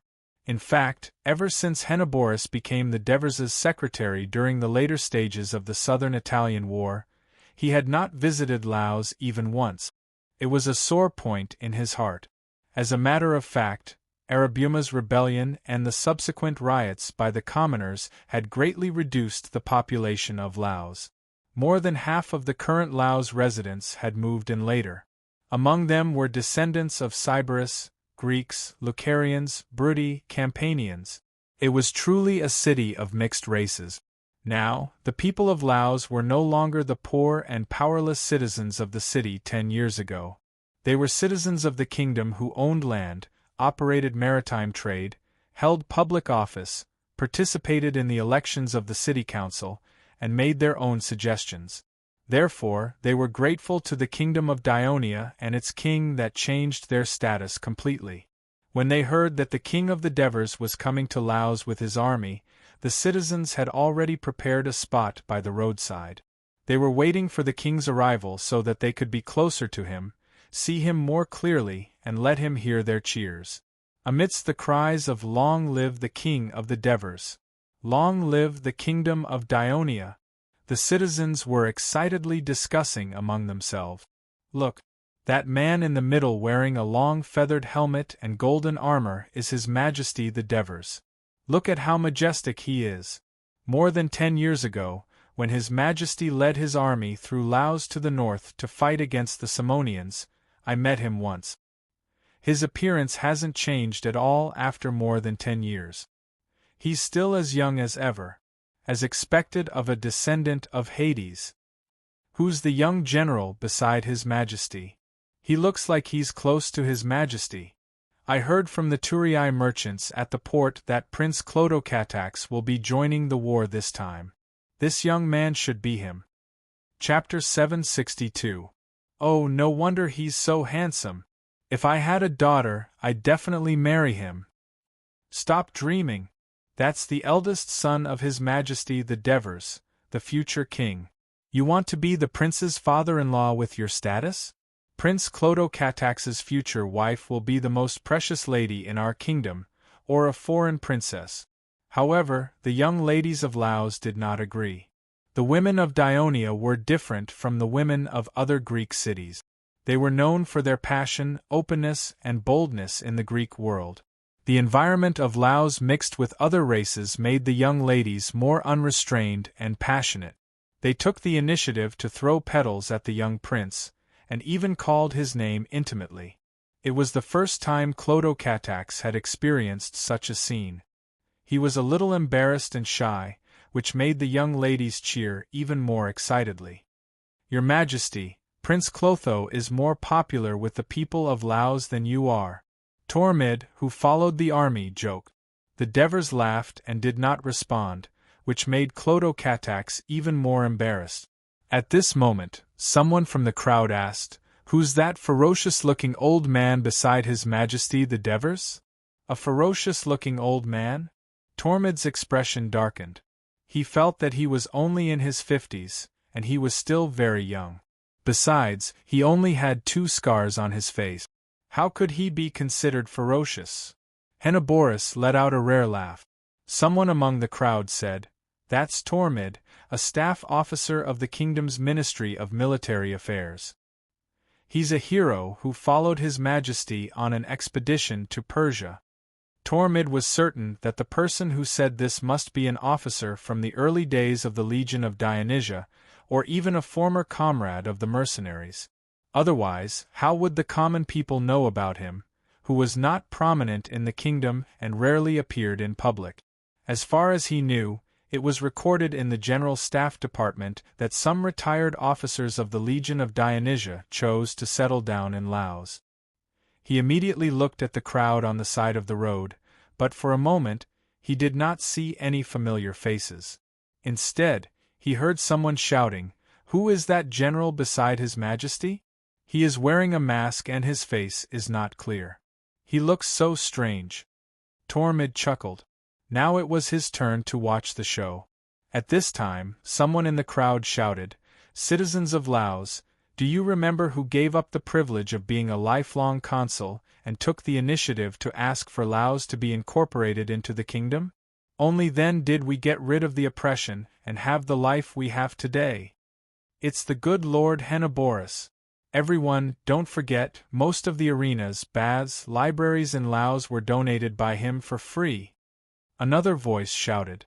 Back then, when the Senate was discussing the incorporation of Laos into the kingdom, considering that Leshan was once a private property ruled independently by the Henoboris family, and that he was the first to take the initiative to be incorporated into Dionia, setting a good example for other allies, as a reward, the Senate passed a bill. 2% of the annual tax revenue of Laos would be given to Henoboris. Of course, the Devers played a role, but Henoboris donated all the money to Laos for the repair and construction of public works to make up for his mistake. Yes, I still remember when Lord Henoboris was the consul of Laos, he wanted to give us more rights and freedom. In the end, his uncle led a group of nobles and leaders in Laos to oppose him and almost murdered him. We should have thanked Lord Henoboris long ago. We owe him too much. I heard that Lord Henoboris is the clerk of His Majesty the Devers. He should be in the team too, right? Lord Henoboris! Lord Henoboris! Lord Henoboris! The cheers on the roadside gradually converged into one voice. Henoboris's emotions fluctuated rapidly. He looked at the Devers with gratitude. "Your Majesty, thank you." After following the Devers for so long, he could certainly guess that the final unanimous scene of the people of Laos must have been driven by the intelligence department. "This is what you deserve," the Devers said earnestly. "Even if I didn't do this, the people of Laos have never forgotten what you've done for them. It's time to forget the mistakes of the past and meet the people of your hometown so that you can better interact and help them in the future." The words of the Devers gave Henoboris courage. He nodded, took a deep breath, and resolutely took off his mask and helmet. "It's Lord Henoboris. Long live Lord Henoboris!" Even louder cheers erupted all around. Amidst the cheers, the Devers said softly to his son, "Ordinary people are easily satisfied. As long as you've done something good for them, they'll always remember it and ignore the mistakes you've made." Clodo Katax listened to his father's teachings while watching the surging tide of people by the roadside. His eyes shone with envy. The chief of the palace guards, Marcius, hurried over and reminded, "Your Majesty, Eliandos is here." The Devers looked forward and saw the city governor, Eliandos, leading a group of officials. They were walking with their backs to the advancing army and were hurrying toward them. "It seems that we're moving too slowly. Eliandos, who's waiting at the city gate, can't wait any longer." The Devers turned to Henoboris and smiled. "Or maybe he wants to see you earlier, Henny." Ariandos, the trusted general of Avanogus back then, and the most loyal minister of Henoboris who entrusted the orphan to him. After Laos was incorporated into Dionia, the Senate elected him as an elder to stabilize its political situation. According to a special law passed by the Senate at the time, the elder of a city newly incorporated into the kingdom cannot immediately become the governor of a mother city. This was to avoid suspicion, and also to better manage the city so that it could integrate into the kingdom faster. It was not until 10 years later, when the Senate had confirmed that Laos's people had completely submitted to it, and the city was located in the hinterland of the kingdom, so there was no danger and its development was smooth. Only then was the ban lifted on Laos, and Eliandos successfully became the governor of Laos. Of course, Henoboris had also contributed a lot. Henoboris also recovered from his excitement and said with a smile, "Before we left, Eliandos wrote to tell me that he was excited and nervous when he heard that your majesty was coming. He wanted to lead the officials of Laos to hold a grand welcome banquet for you, but he was afraid that you would refuse and criticize him." Eliandos continued the policies of his predecessor, and at the same time made some improvements. Laos has developed very well in the past 2 years, which is inseparable from the efforts of the officials of Laos. I will definitely attend tonight's banquet, but don't be too extravagant. The Devers smiled and gave an affirmative answer. Although the military law of Dionia stated that the army is not allowed to hold or participate in banquets during the time of war. But the Devers knew very well that he was now not only the commander-in-chief of the army, but also the king of Dionia. In addition to the war, he also shouldered some political task. Whether it was to commend the achievements of the officials of Laos, or to show the affinity of the royal family and win over the people, he had to attend. And since he became the king of Dionia, he had never officially visited other cities in the kingdom. Laos was the only city that he would enter on his expedition to Latin. Attending banquets, having fun with the officials and citizens, and putting forward some of his expectations for the kingdom, officials, and citizens was very meaningful for the many ordinary officials and citizens who had never seen the king before. When the Devers led the army to the city of Laos, the soldiers of the Legio III and the 2nd Cavalry Legion, who had received the military order, had already left Naples on passenger ships and sailed to the port of Cels, an important town in Wolsey. The high-ranking officials of Wolsey who came to welcome them saw the ships full of soldiers docked at the port. It was as if they had been worried about the attack of Rome, and they discussed, "It seems that what the commander of the Legion of Dionysia, Amyntas, said was true. They are really preparing to attack Rome and rescue our Wolsey." Therefore, they were even more enthusiastic about the soldiers of the Dioria Legion who came ashore. The commander of the 1st Legion, Amyntas, who received the news also rushed from the Legion's station to welcome his comrades. As soon as the commander of the Legio III, Lazaru, came ashore, he hurriedly greeted him. "Commander Amyntas." When Lazaru saw him, he quickly saluted. Although their positions in the army were now the same, when he first joined the Legion of Dionysia, Amyntas was already a high-ranking officer of the Legion. Not only was he experienced, but he also had outstanding military achievement. His prestige in the army of Dionia was far from what Lazaru could compare to. Therefore, no matter how rebellious Lazaru was, he still showed due respect. "I've been looking forward to your arrival. I have been so worried during this period of time." Amyntas excitedly punched Lazaru's chest and grinned. "The war is finally starting. Lazaru, quickly gather your legion and follow me to the barracks. Let's have a good discussion on how to fight the next war." All right. This was in line with Lazaru's personality. He did not like to socialize, so he reluctantly dealt with the high-ranking officers of Wolsey who came to greet him. Then, he led the Legio III and some of the soldiers of the 2nd Cavalry Legion to follow Amyntas to the barrack. During this period of time, because the Rome focused their attacks on the Helnici in the east, the Roman army that was originally in Wolsey's territory retreated quickly. The war between Wolsey and Rome temporarily subsided. After that, because Wolsey sent troops to rescue the Helnici, the entire territory was empty. After the high-ranking officers of Wolsey discussed with the commander of the 1st Legion of Dionia, Amyntas agreed to move the barracks to the north and bring more Wolsey villages under his protection. Now, the Dionia barracks were northwest of Satia, only about 20 miles away from the heavily guarded city of Saturnicum from Rome.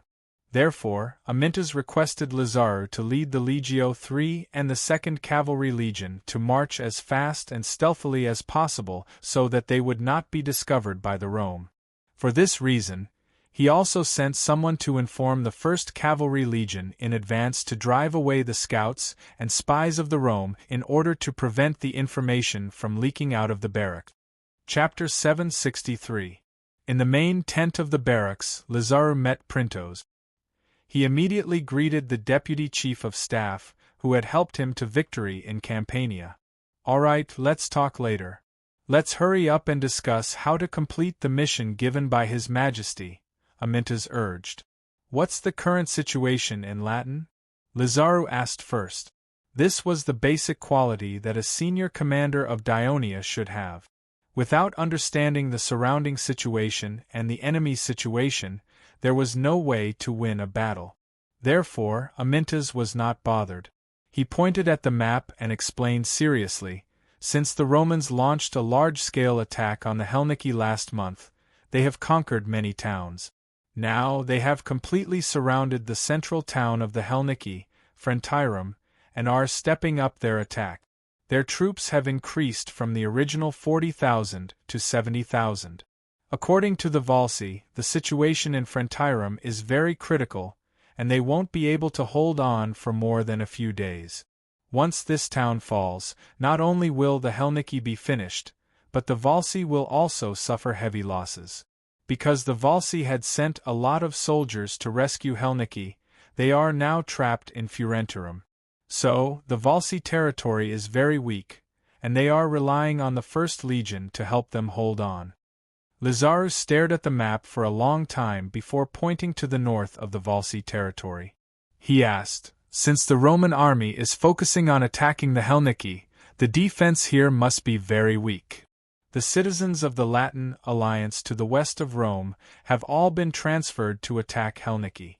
Indeed, they don't have many troops, but here, and there are 10,000 Roman troops stationed here." Amyntas pointed at the map 3 times. Lazaru took a closer look. The names of the 3 cities on the map were Villette, Saturnicum, and Antium. They happened to be blocking the northwest road to Latin. Lazaru estimated and was surprised. The people of Rome actually built such a huge army? According to the Volsci, Rome has not only mobilized all of its young citizens, but it has also asked all of the Latin alliance and the Etruscan alliance in the north to provide a lot of reinforcements. So it is doing its best to fight this war. I think this is also why His Majesty has personally led the army to deal with the Romans first," Printos emphasized. "But with these 3 cities blocking the way, it will take more than a day or 2 to conquer one of them. I'm afraid it will delay Her Majesty's attack plan," Lazaru said worriedly as he pointed at the map. "Are you stupid?" Amyntas criticized bluntly. "We don't even need to attack them. We just need to go around them, enter the coastal area of Latin, and protect His Majesty's army on the coast." Lazaru, who was thinking too much, slapped his head and smiled awkwardly. He pondered for a while and said, "If we do this, we can only let the soldiers carry rations and leave the auxiliary troops in the barracks. Only then can we ensure the speed of the march. If the enemy comes out of the city to intercept us, we can also quickly respond to the battle.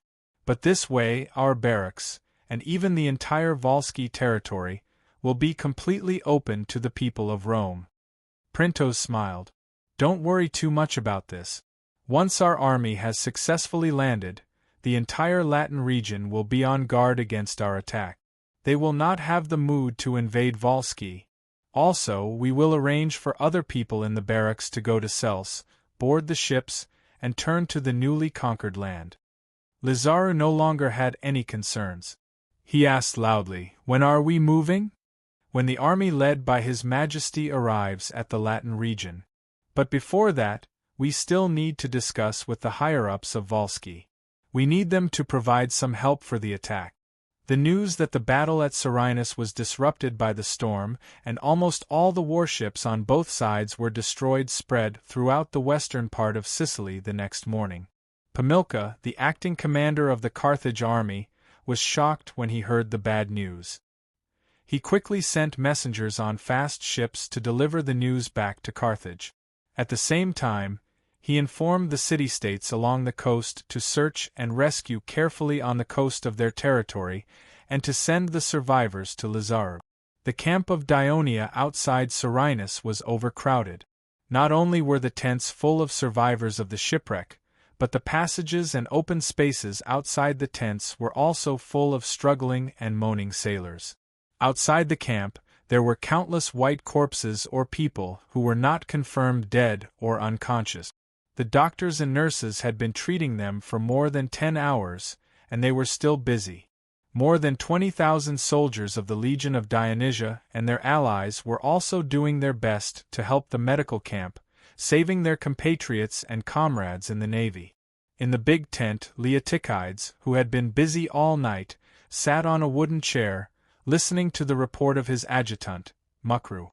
Although he was very tired, he still straightened his back. "Commander, since last night, our soldiers have found about 150,000 corpses on the coast, and about 100,000 people have been saved. Among them, there are more than 61,500 people from Dionia, and 29,379 Dionia sailors have been confirmed dead." Mukru held the record board in his hand. Every time he read a set of numbers, his heart would beat wildly. Behind these huge numbers was the loss of countless lives, and the crying of families. Leotychides did not seem to have much of a reaction to this. After listening to the report of his adjutant, he was still expressionless. He quickly asked, "How many people are there in the Sicilian fleet?" Mukru thought for a moment and said with uncertainty, "According to the situation of the Sicilian fleet in Minoa, they may have about 110,000 to 120,000 people." Leotychides estimated in his heart, and said, "In that case, we have at most 30,000 sailors that we haven't found. They might have drifted to the coast controlled by the Carthaginians, or they might have drifted to the coast of the Alliance. We'll need to contact Minoa, Agrigento, and the other cities on the south coast in the next few days to understand the situation," Mukrager said. Leotychides nodded and then sighed. "The navy really consumes too much of the young and strong citizens of the kingdom. This storm has cost us tens of thousands of people, enough for us to build 5 or 6 legions." Mukru explained, "Sir, but we have also easily captured nearly 40,000 Carthage and Phoenicians. If it was a normal battle, how many battles would it take to capture so many captives?" When Leotychides heard this, he frowned slightly and looked at Mukru with his sharp eyes without blinking. When Mukru lowered his head, he slowly asked, "Have you found Thurian and Flarios?" "Not yet." Mukru looked sad. "Continue to send people to search, don't give up. Also, we will ask Seraphenes to send scouts to the city of Carthage to the west to find out more." Only then did Leotychides' face change a little. "I heard that Thurian is a good swimmer. When he was young, he once crossed the turbulent Crati River. He shouldn't drown so easily in the sea." "Yes, Sir Commander. Is there anything else?" The medical camp warned that there are too many dead bodies inside and outside the camp. If they are left for too long, the bodies will rot, and it will easily lead to an epidemic.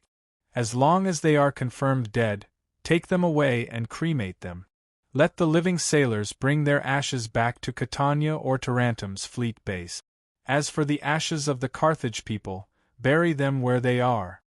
As Leotychides spoke, he suddenly thought of something and said in a serious tone, "This matter must be done immediately so that the living sailors can return to their base as soon as possible to avoid wasting our food.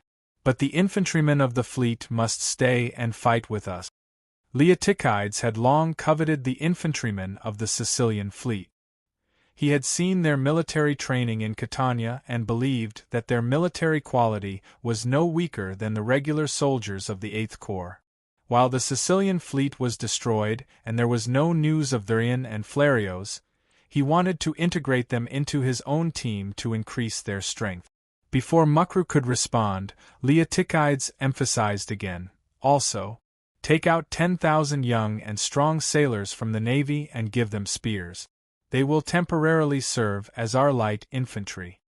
Mukru was surprised. He reminded him tactfully, Commander, without the permission of the Ministry of Military Affairs, you are already breaking the law by transferring the infantrymen of the navy. I'm afraid that the navy will be dissatisfied with this. Leotychides did not take it seriously. He said in a low voice, we are now deep in the territory of the Carthage. Not only is the supply line extended, the enemy will also counterattack at any time. Unfortunately, the warships of the Sicilian fleet are all gone and cannot provide us with protection of the coastline. We are fighting alone. If we do not strengthen our strength, we may fall into trouble at any time. The Sicilian navy cannot play a role without ship. It is better to let the idle sailors and infantrymen temporarily come under my command. This is a special time.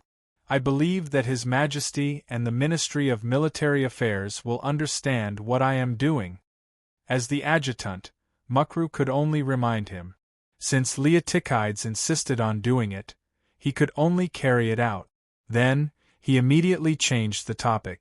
Sir, what should we do with the 40,000 Carthage captives? Keep them for the time being. Deal with them according to the way we used to detain the captive. Leotychides said in a low voice, Carthage must have our sailors. We can exchange with them when the time comes. Chapter 764.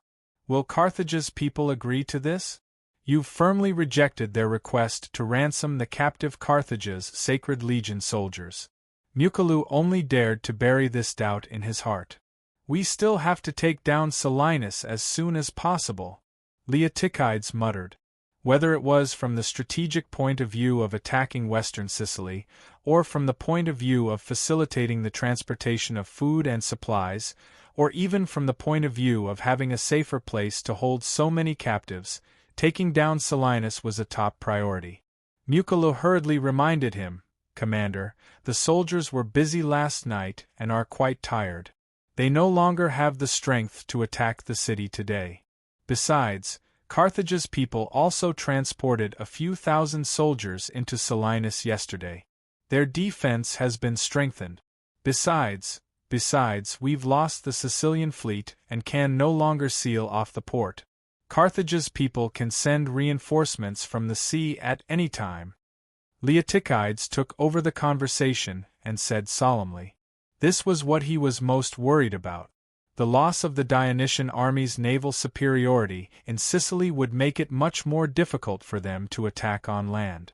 This was because the further west the army attacked, the closer they would be to Carthage, and the stronger the reinforcements from the sea would be.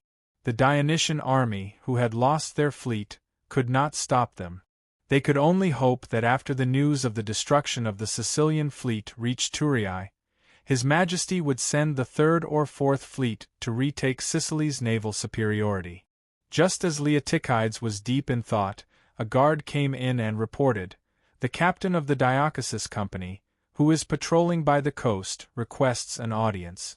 He said he has an urgent military report.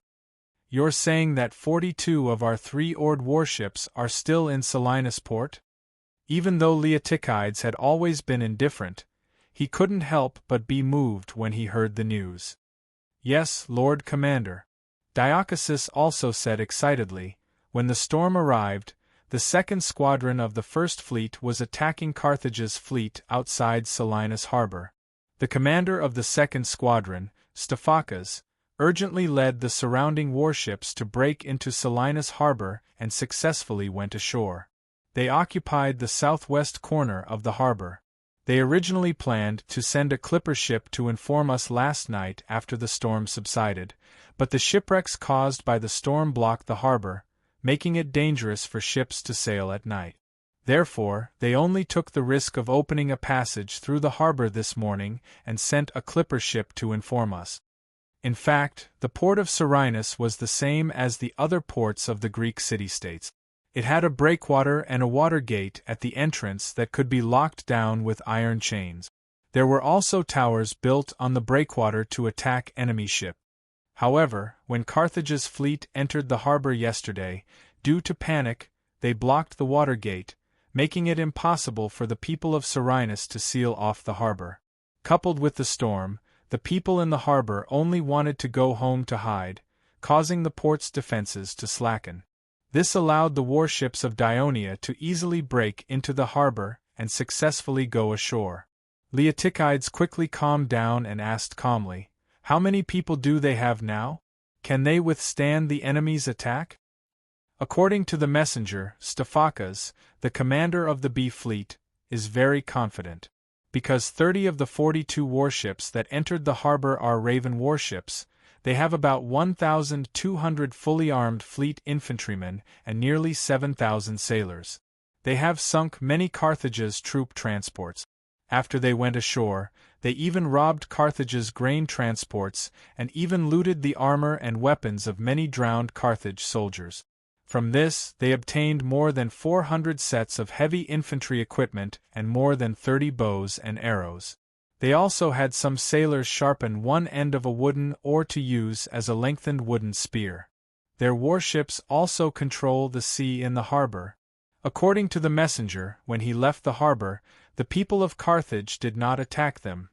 After several sieges, I'm afraid that there are less than 2,000 people defending Serenus. Even if there are reinforcements this time, there won't be more than 5,000 people. If the people of Carthage attack with all their might, it will cause a lot of trouble for the navy in the harbor. However, it seems that the commander of Carthage's garrison is not bold enough. He's worried that we'll take advantage of the situation to attack the city, so he didn't take action immediately. After listening to Diacasus' narration, Leotychides analyzed and said, he already realized that this was a great opportunity. He asked Mukalu in a slightly excited tone, "What time is it now?" "About 8 in the morning." Mukalu immediately informed the 8th Army Corps and the reserve troops to rest in the tents. "I'll only give them 4 hours to sleep and recover. They must wake up at noon. After lunch, we'll immediately attack the city." Leotychides decisively gave the order. "Yes, Commander. I'll convey the message immediately. Diacasus, go and call the messenger in. I want to ask for more details," Leotychides said. Out of caution, he first wanted to confirm the authenticity of the news. Secondly, he wanted to further understand the situation of both sides in the city. At noon, Leotychides led his army to attack the city. He had already made contact with the remaining Sicilian fleet at the harbor. They immediately responded and attacked the city from the harbor. Carthage's garrison was attacked from 2 sides. They were in a difficult situation. The battle lasted until the afternoon. Melifio led a few cavalrymen and escaped from the south gate. The garrison of Serenus opened the gate and surrendered. March was a rainy season in the southwestern region of Latin. The morning mist and drizzle were the weather that the sentries hated the most. They could not lean against the wall for a long sleep, and the slightly damp temperature made the sentries hungry again. The serious nature of the Rome people and strict military law made them not dare to leave their posts easily. They could only slowly patrol the walls of Antium while praying that the time would pass quickly so that the next batch of comrades could arrive. "Listen, what's that sound?" a sentinel suddenly asked nervously. Another sentinel immediately pricked up his ears. Whoosh, whoosh, whoosh. The light but continuous sound was different from the sound of the tide. It had a metallic texture. The sentinel's expression changed. There was an army outside the city, and a lot of them. "Are they enemies?" The sentinel looked up. It was drizzling outside the empty city, and there was no one in sight. The garrison of Antium was Paulus Valerius Potitus. Not long ago, he was the military governor of Rome. But after Camillus was appointed as the dictator, the 6 military governors of Rome naturally stepped down. Because Paulus had always been cautious and steady, the Senate appointed him as the garrison of the newly occupied town of Antium. They hoped that he could guard the southwestern border and coast of Rome and the Latin alliance to ensure the complete conquest of the Hellenigi by Rome. The sentinel's report quickly caught his attention. He immediately sent a team of scouts out of the city to investigate. Soon, the team of scouts fled back in disarray. They were attacked by many black-armored cavalrymen not long after they left the city. They were almost wiped out. "It's the Dionia." Paulus became nervous. "Are they going to attack Antium?" He immediately summoned the troops in the city and began to set up defenses, ready to resist the attack of the Dionia.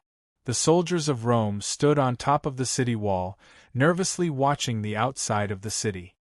He stood there for more than an hour. The mist dispersed, the drizzle stopped, and the sky was bright again. However, he did not see any Dionian troops outside the city. Even the walla noises from before were gone. Paulus was puzzled. He decided to send out scouts again to find out the enemy's movements. As a result, the scouts were intercepted again. According to the scouts who escaped, there were Dionia cavalrymen patrolling in all directions a mile away from the city of Antium. They could not break through the interception and find out the Dionia's movement. Paulus was confused and nervous. Before he figured out the Dionysian army's movements, he did not dare to send troops out of the city. After all, the army of Rome was still attacking the Hellenigi in the east. The Latin region was empty. His task was to defend Antium and stop the enemy's attack from the south together with the garrison of Vellet and Saturnicum. While Paulus was biding his time, the garrison of Saturnicum in the north encountered the same situation. They also adopted the same response. In order to ensure the safety of their territory and the Latin alliance, the Senate of Rome sent cautious and prudent generals to the 2 newly occupied towns. This made them not dare to send out their troops immediately and take the initiative to launch a probing attack. From there, they might be able to find out the Dionysian army's movement. In fact, the 1st Legion of Dionia, Legio III, the 1st Cavalry Legion, and part of the 2nd Cavalry Legion formed a large army of nearly 20,000 soldiers. They were arranged in 8 columns. The Cavalry Legion guarded the 2 flanks of the marching column. There were no supply caravans following them. They set off from Caecia's barracks in the wee hours of the morning and marched north. By morning, they had reached the border between Latin and Wolsey. Amyntas ordered the 2 cavalry legions to block the way out of Antium and Saturnicum respectively. They would rob and kill the scouts to ensure that the main force passed through the area between Antium and Saturnicum quickly and stealthily. They would then continue to march northwest. Not far to the north of Antium, Adria was an ancient Latin city-state. It was also one of the few coastal towns in the Latin city-state. It had a close relationship with Rome. 20 years ago, Camillus was dissatisfied with the verdict of the Senate of Rome and lived in seclusion in Adria. More than 10 years ago, the Celts captured Rome and plundered the Latin region. With the support of the citizens of Adria, Camillus was the first to raise the flag of resistance and finally recovered Rome. After that, Rome and Adria established a stronger alliance. Chapter 765. At this time, the sentries in the city of Adi also heard the rustling footsteps, but they did not raise their guard. After all, Adi was far away from the center of the Latin city-state, and it was also far away from the Hernici, Equi, and Maxi in the east. In the past, except for some territorial conflicts with Wolsey, it had rarely been involved in major wars. Now, Antium and Saturnicum, which belonged to Rome, were blocking their way to the south. During this period of time, the war in the south had subsided. The Adians thought that they were very safe and did not think that they were enemies. They thought that the Roman army was mobilizing, so they did not send out any scouts to investigate the situation. After the 1st and 3rd legions of Dionia passed through the city of Adi, they began to approach the coast. This black army was discovered by the passing Latin merchant ships and caravans. They were shocked and hurriedly alerted the neighboring towns. There were even more vigilant merchant ships that turned around and headed south, ready to inform the heavily guarded Antium. In fact, there was no need to do so. After more than 2 hours of restlessness on the city wall, Antium's General Paulus finally decided to send out a few scouts to venture out of the city to investigate the movements of the Dionysian army. At this moment, one of his men suddenly shouted, "General, there are fireworks on the port's lighthouse." Paulus was shocked and quickly looked back, only to see a straight plume of black smoke rising from the direction of the port. An enemy attack from the sea? Paulus' heart tightened again, and then he saw cavalry galloping out of the city, shouting at the bottom of the city wall, "General Paulus, countless warships and transport ships have appeared on the sea outside the port." Paulus was shocked. Did the people of Dionia want to repeat the last time they attacked Antium? Immediately transfer 500 light infantry and 2,000 heavy infantry to the port for defense, he ordered without hesitation to his adjutant. "Yes, General." With that, Paulus quickly left the city, mounted his horse, and rushed to the port with the guards.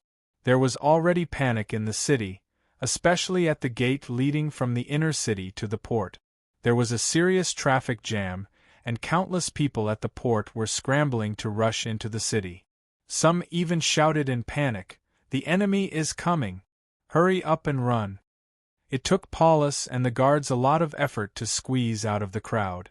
They rushed to the towering lighthouse on the breakwater without stopping. When he got to the lighthouse, he was shocked by what he saw.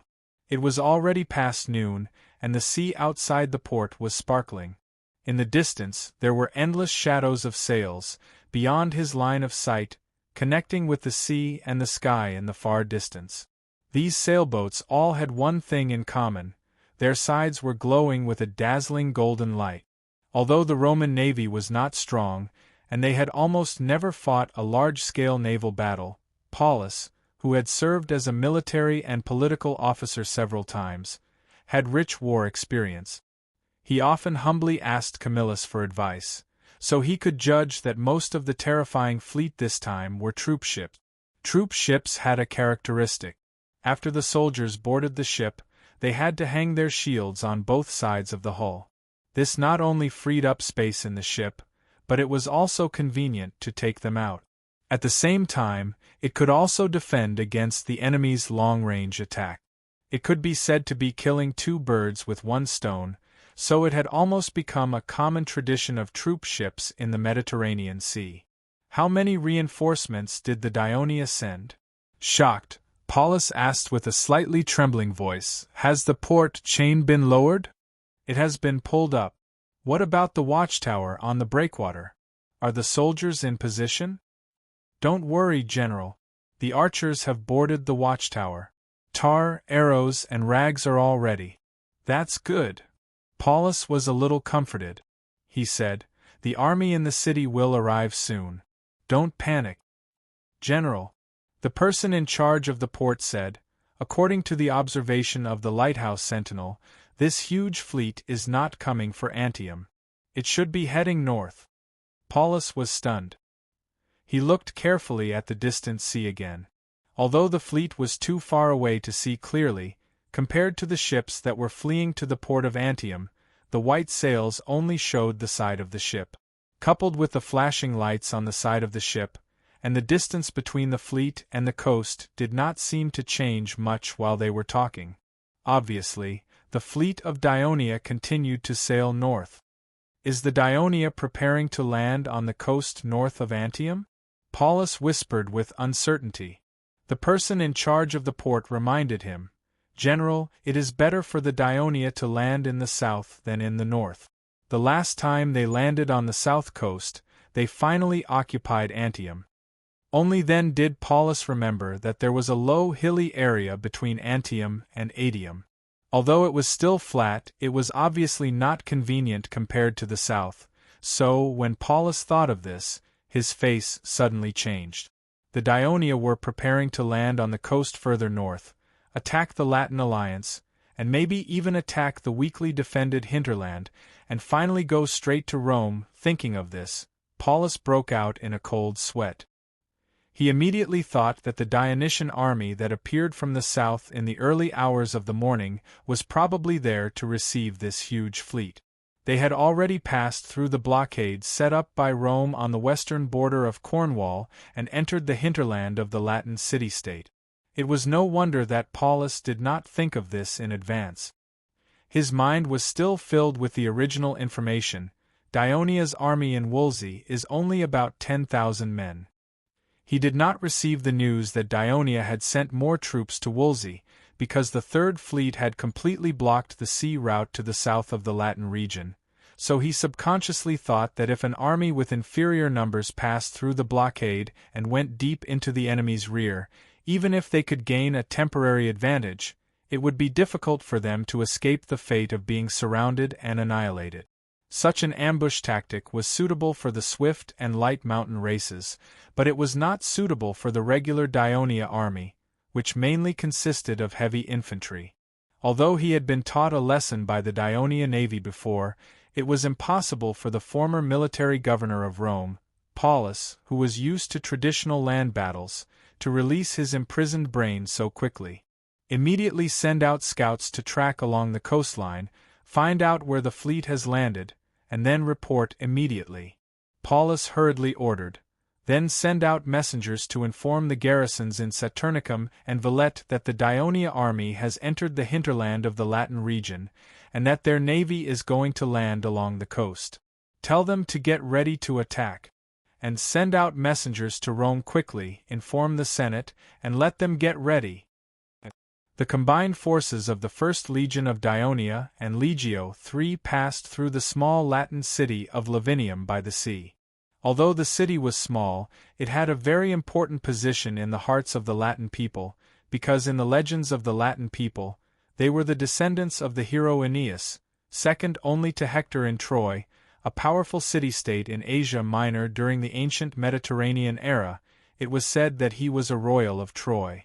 When Troy was occupied by the Greeks, Aeneas, with some of the Trojans, fled to Italy by ship, and landed in the region of Latin, where he was welcomed by the king of Latin, who gave him his daughter Lavine in marriage.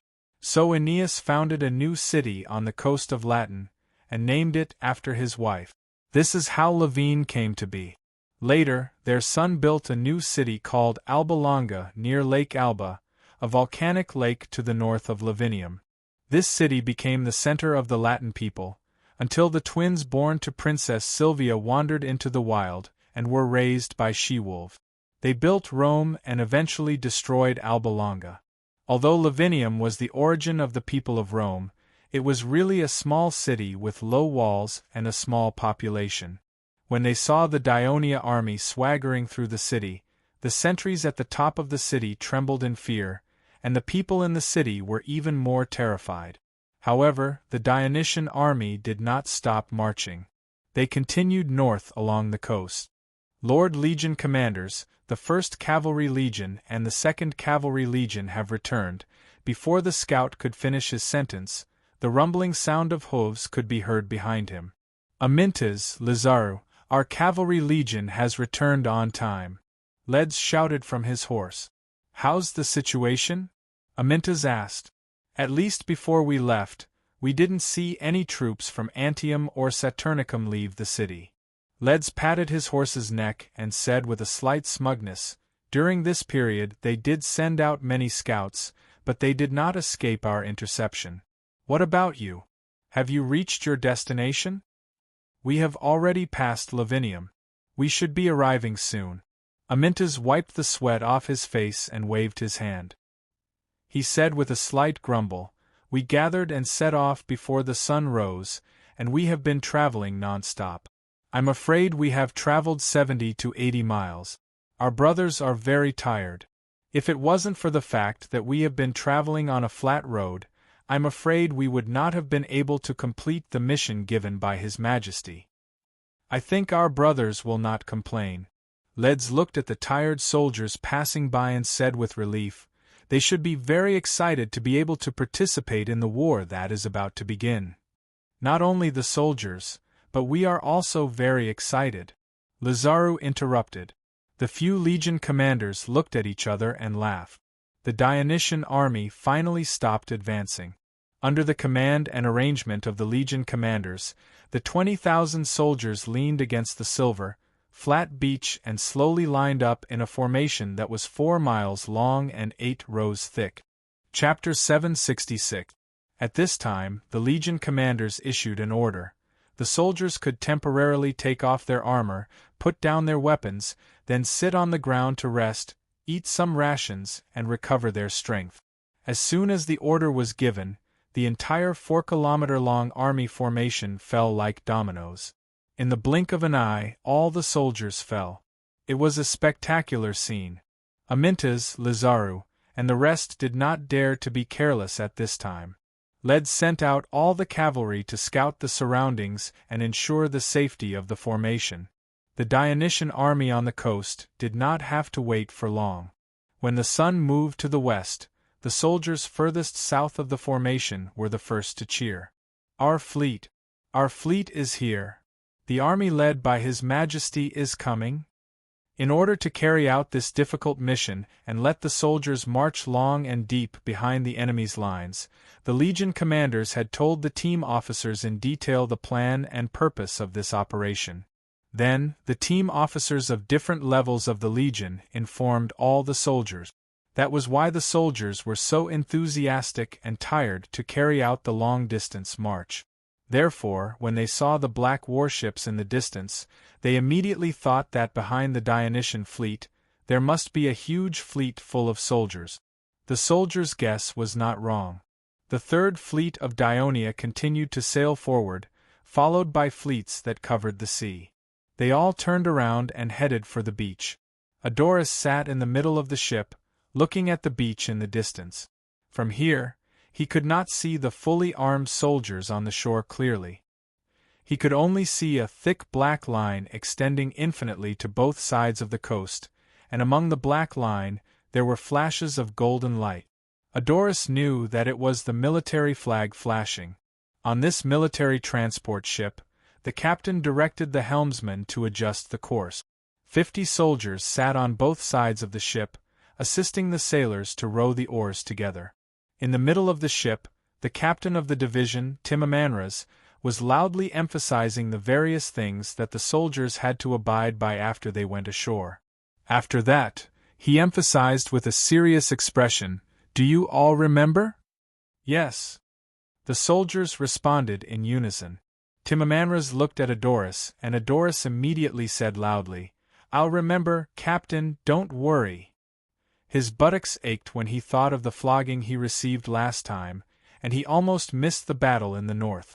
So, he did not dare to disobey the order and violate the military law. It was high tide, and the ship was moving very fast with the help of the tide. Not long after, Adoris could see the soldiers on the shore clearly. Most of them were sitting on the ground, taking off their armor and only wearing the black lining. They were drinking water and eating rations while looking at the sea. A few were waving their arms and shouting excitedly. While Adoris was watching, he heard Timamanras shouting, "Get ready to go ashore!" Adoris was instantly excited. He and his comrades immediately picked up their belongings and quickly put on their armor, swords, rations, shields, javelins, and bayonets. They watched as the ship approached the white beach. Suddenly, the hull of the ship stopped abruptly. The smooth bottom of the ship had touched the land. The helmsman immediately locked the rudder, pulled out a long pole from the ship, and plunged it into the sand to support it, preventing the ship from moving backward. There was no need for the captain to give the order. The soldiers who were ready jumped off the ship, stepped on the cool water, and quickly came ashore. The captain, Timamanras, quickly gathered the soldiers, and then led them to the other units. The beach was full of transport ships, and soon the long stretch of beach was filled with soldiers of the Legion of Dionysia in black helmets and armor. The military flags were also raised, and the officers led their soldiers to find the companies and battalions to which they belonged.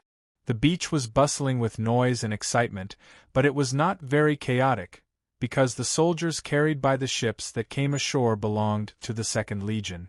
Considering that in the entire Dionysian army, besides the First Legion, the Second Legion was better trained and more disciplined, the Devers allowed the ships carrying the Second Legion to be the first to disembark, so that they could complete the assembly as soon as possible and clear the obstacles for the follow-up troops. Then, the ships that came ashore began to leave the beach to make room for the following ships to disembark.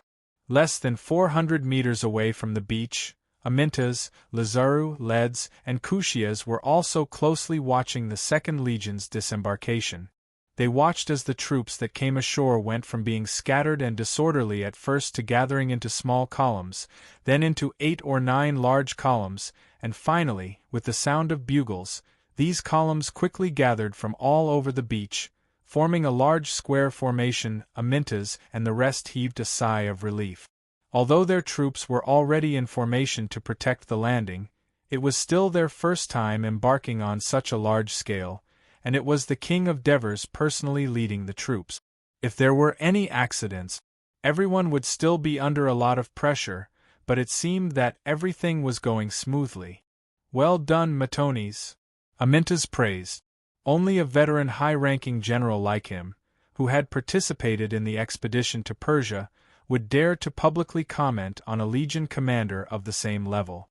At this moment, a cavalry scout galloped over. Reporting to Legion Commander, 5 miles to the south, there are about 7,000 Roman troops marching this way. Reporting to Legion Commander, there are nearly 8,000 Roman troops approaching from 6 to 7 miles to the southeast.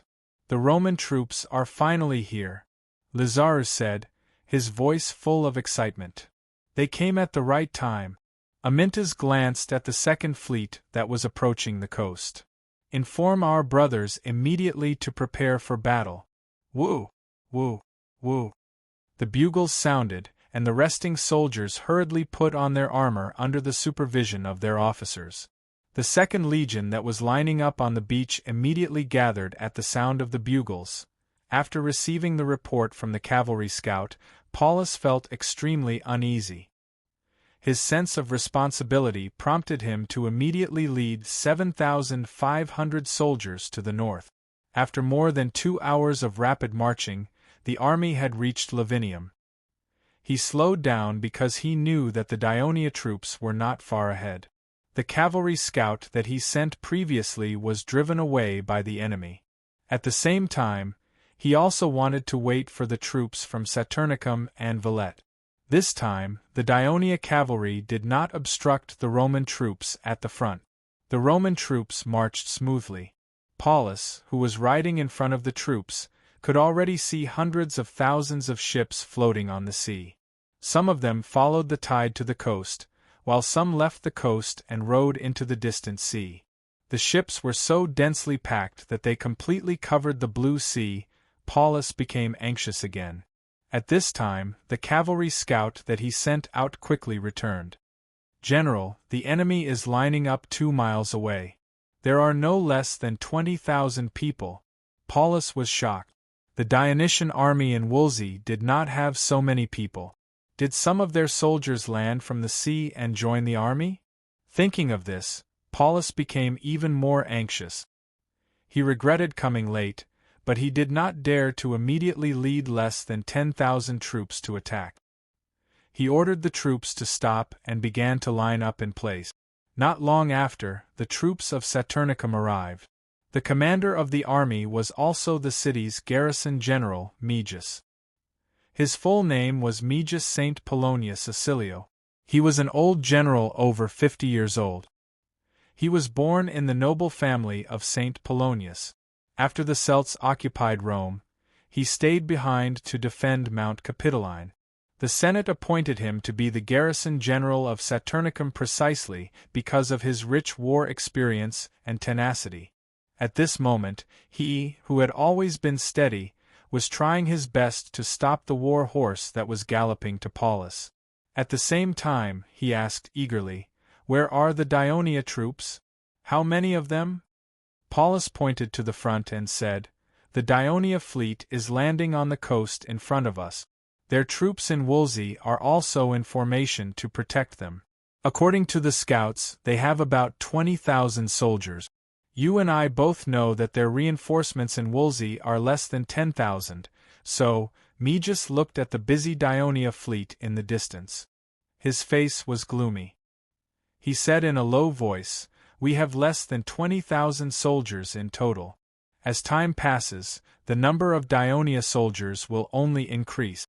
If we fight them recklessly and lose, the army in the west of Rome that can hold back the Dionia will be greatly weakened. The situation will become very bad." "I think so too." Paulus was also worried. He hesitated and reminded Meges, "But if we let the Dionia land here successfully, they will invade our territory and the Latin Alliance's territory, poison our people, and even threaten Rome. I'm afraid the Senate and the people of Rome will not forgive us." Mesius was stunned for a moment, then sighed. "Let's wait for Pantius to come and discuss it together. When I led my team out of Saturnicum, I received news from his messenger that he would be arriving with 10,000 soldiers. 10,000 soldiers? He is too bold. What if the Wolsey attack Velady?" Paulus was shocked. But then he thought, Velady was deep in the interior and was located northeast of Saturnicum. Not everyone had the courage like Camillus to go around Antium and Saturnicum and attack Velady directly.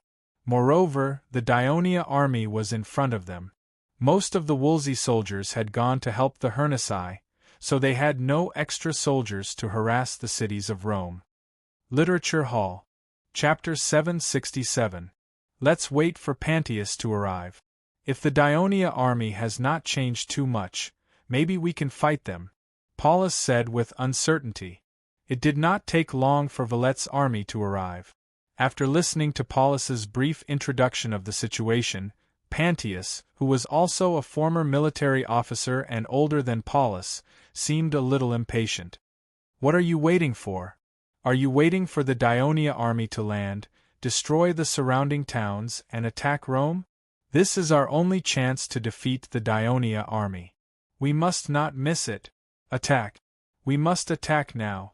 Paulus and Meges did not object. If they did not want to bear the heavy responsibility, this was indeed their only chance.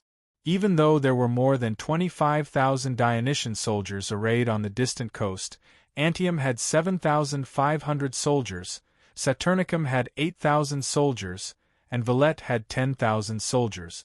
The Roman army's total strength was also more than 25,000 soldiers.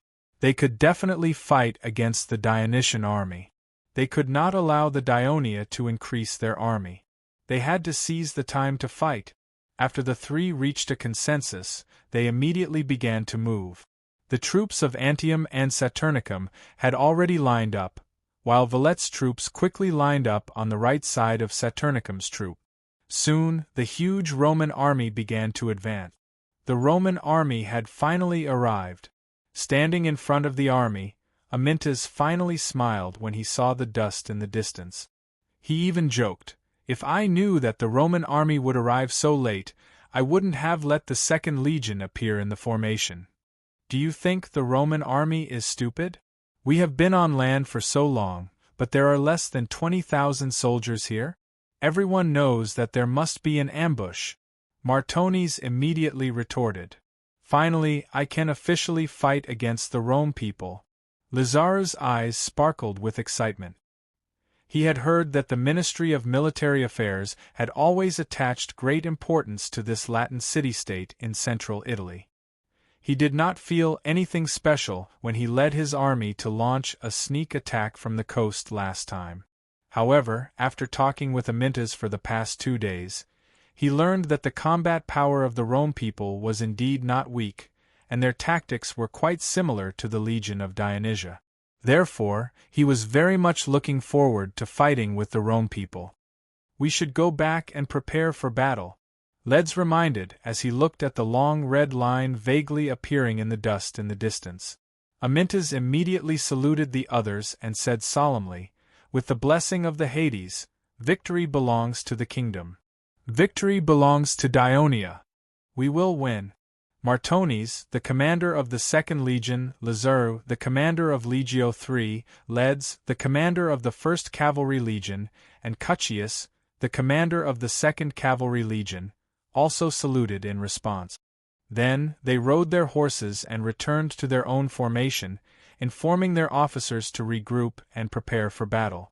The 1st Legion of Dionia was in the middle, and the 2nd Legion and Legio III were on its left and right side. The 1st and 2nd Cavalry Legions were on the flanks and rear respectively. The total force was about 27,000, and the entire formation was 4 miles long. This was the most common formation, and it showed the confidence the commanders had in their soldiers. They believed that their side was superior to the other side in terms of numbers, morale, and combat power. There was no need for them to come up with any tricks to reduce the gap. Amyntas was at the rear of his legion, watching the soldiers make the final preparations for battle. The messenger hurried over. "Commander, His Majesty is here." Amyntas hurriedly turned his horse around, and saw more than 200 riders galloping from behind. The Devers in front wore golden armor and a black cloak, and a golden helmet with black feathers fluttering in the wind. Behind him were 2 extremely strong riders on both sides, each holding a large flag. One of them was a silver-white double-pronged fork wrapped with a black ribbon, and the fork slanted open at the top was tightly held by a gold crown made of poplar branches. This was the scepter of the king of the Devers. The other flag was much larger. At the top of it was a golden statue of the Hades, and below it was a horizontal bar with small golden statues of Thanatos, the 3 judges of Hades, the goddess of vengeance, the Cerberus, and Charon. They were all subordinates of the Hades, and at the same time, they were the symbols of their respective legions. For example, the statue at the top of the military flag held by the legion was the god of death, and the statue at the top of the flag was the goddess of vengeance. There was a longer horizontal bar below the flagpole, and there were no statues on it, but some small golden round plates. There were portraits of the heroes of the kingdom of Dionia enshrined in the Valhalla of the Turii Hades, such as Dracos, Xpit, and Soberkos. This was the military flag of the kingdom of Dionia. It looked like a small tree made of gold, and as it moved forward, the golden discs collided with each other and made a melodious sound, as if the spirits were murmuring. Amyntas immediately urged his horse forward and saluted respectfully, "Your Majesty." The Devers returned the salute and then said in a calm tone, "We are here to be spectators, and we will not interfere with your command." Amyntas thought he had heard it wrong, but when he saw the serious expression on the Devers' face, he quickly said happily, "Thank you for your trust, Your Majesty." Before the battle, the legion commanders had discussed and unanimously elected Amyntas, who was the most senior, to be the commander-in-chief of the battle. This was the first time Amyntas had independently commanded a battle composed of multiple troops in the 30 years he had been a soldier. He was both excited and nervous, and he was afraid that the Devers would not let him command. The Devers smiled. He had already heard Printosa's report on the way here. In the situation where they had more soldiers and cavalry than the Rome, even with the influence of his previous life's history, he did not think that the Rome army would win. When the Devers and his team arrived at the back of the formation, Martones, Lazaru, Leds, and Cuttius came to greet them after hearing the news. The Devers encouraged them one by one. The surrounding soldiers were very excited when they learned that the king of the Devers had arrived. Due to the military law, they could not leave their positions, so they turned around and saluted him and cheered. Soon, the cheers spread throughout the formation. "Long live the king of the Devers! Long live the king of the Devers!" In the midst of the tide-like cheers, Patroclus, the 1st Legion's commander, looked back repeatedly. He could be considered a veteran on the battlefield, and he actually had an urge to immediately start fighting so that his esteemed father-in-law could personally witness his abilities. On the other hand, Adoris, who was in the 2nd Legion's formation, felt nervous when he heard his adoptive father's arrival. 1 mile away, Paulus, Meges, and Pantius, who were commanding the Rome soldiers to advance, suddenly heard the thunderous cheers from the Dionia army. They could not help but worry about the enemy's high morale. As they got closer, the Rome nobles like Paulus, Meges, and Pantius, who had received higher education in Greece since childhood, could vaguely hear the content of the cheers. "Long live the king of the Devers!"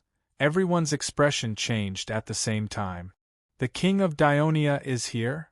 The invincible king of Dionia? During this period of time, due to the war between Rome and Dionia, the people of Rome began to seriously learn about the kingdom of Dionia. Of course, most of them were rumors about the king of Dionia. Ever since this mercenary king came to Greece more than 10 years ago, he had defeated the strong many times and led only a little more than 1,000 mercenaries to establish the powerful kingdom of Dionia today. This was simply a miracle. Now that the person who created this miracle might be in front of them, how could these Rome generals not feel nervous? Especially Meges, who was in the front of the army. He could clearly see the 2 raised golden flags behind the enemy's formation. They were extremely dazzling under the sun. He even felt a little weak in his legs. But the army had already spread out and the soldiers were advancing. How could they retreat at this critical moment? Moreover, the previous victories of Dionia did not come from Rome. These 3 Rome generals who had not fought with the Dionysian army before believed that the brave Roman soldiers were different from the warriors of the city-states and races who had lost to the Dionysian army in the past. And they had to believe so at this moment. So, the bugle was blown again. The high-pitched bugle not only excited the soldiers, but also drove away the uneasiness in the generals' hearts. Devers stood quietly at the back of the army formation and looked at the Rome army in front of him. His heart was stirred. Although the Rome army was different from the Rome army that he had seen on TV and in the movies in his previous life, this was the first time he saw the Rome army in this life. These Rome soldiers who had conquered the entire Mediterranean Sea in his previous life were holding long shields and spears. The whole army was like a burning fire, sweeping towards the Dionia army at high speed. On the other hand, the Dionia army stood still like a towering mountain. The color of their armors and shields was as cold as the night, sending chills down people's spines. The colors of red and black were so distinct that the bloody and heroic sparks would be created when they collided on this piece of land. Devers subconsciously touched his chin with his hand. As the Rome army approached, their shouts were thunderous, and the ground was trembling. Even the war horses under the Devers and the people who accompanied them to watch the battle began to feel uneasy. They swayed their limbs and kept snorting. Clodocatax, who was about to witness the first large-scale battle in his life, clenched his fists tightly. He looked nervous, but he still tried his best to open his eyes wide and look at the Rome army that gave him a lot of psychological pressure. Chapter 768. At this moment, the originally silent Dionia army began to move. The light infantries of the legions quickly rushed forward and launched the first round of attacks on the advancing Roman soldiers with javelins and arrows. The cavalry legions on the 2 flanks began to move forward and soon collided with the Roman cavalry. After a while, the cavalry legion defeated the small number of Roman cavalry and continued to chase after them. The light infantries also successfully retreated to the rear of the army. Prepare the javelins. The orders of the officers sounded one after another in the long battle formation. The Roman soldiers who had some understanding of the Dionia's tactics raised their long shields in the face of the rain of javelins. After 2 rounds of javelins, the Dionia soldiers charged forward and collided with the Roman soldiers. The sound of battle became the only sound in this world. Clodocatax felt as if he had stopped breathing. His eyes were wide open, and his vision penetrated through the pervading dust and mist. The scenes of the fierce battle were reflected in his mind. He looked a little nervous, but also a little excited at the same time. Beside him were the kingdom's advisor Tormid, the court clerk Henneborus, the Legio IV Legion commander Olivers, the 5th Legion commander Geogres, and so on. These generals who participated in this expedition were paying close attention to this battle. They all knew that the Devers attached great importance to Rome. That was why they came to watch this battle in advance, to understand the combat strength of the Roman soldiers, so that they could make the right judgment in future battles. The heavy infantries in the front were still in a fierce stalemate.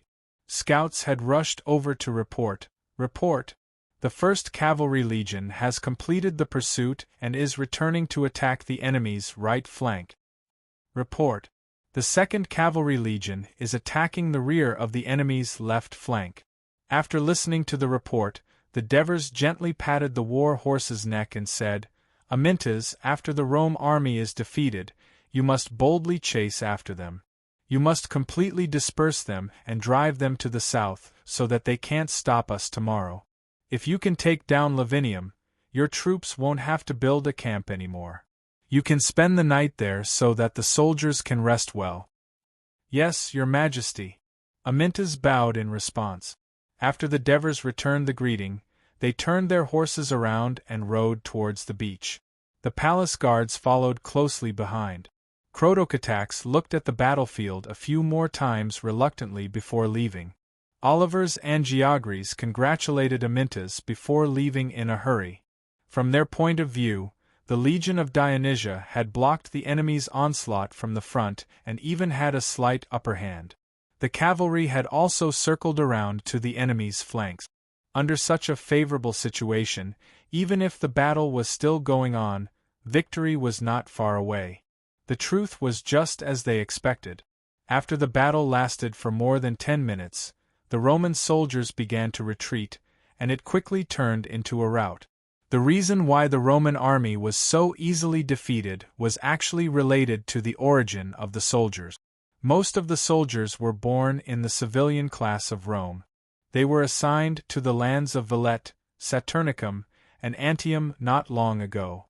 In the past, they were used as light infantry to support the battle.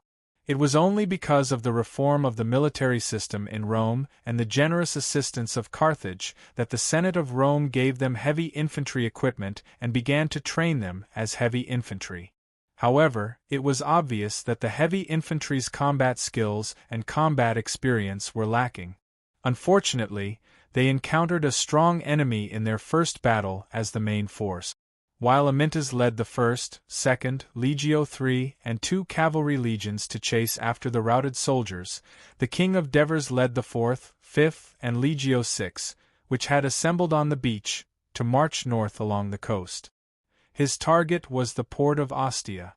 As the only port for Rome to conduct sea trade and obtain important supplies, seizing Ostia would not only cut off Carthage's assistance to Rome, but it would also provide a foothold for the Dionia expedition in the Latin region.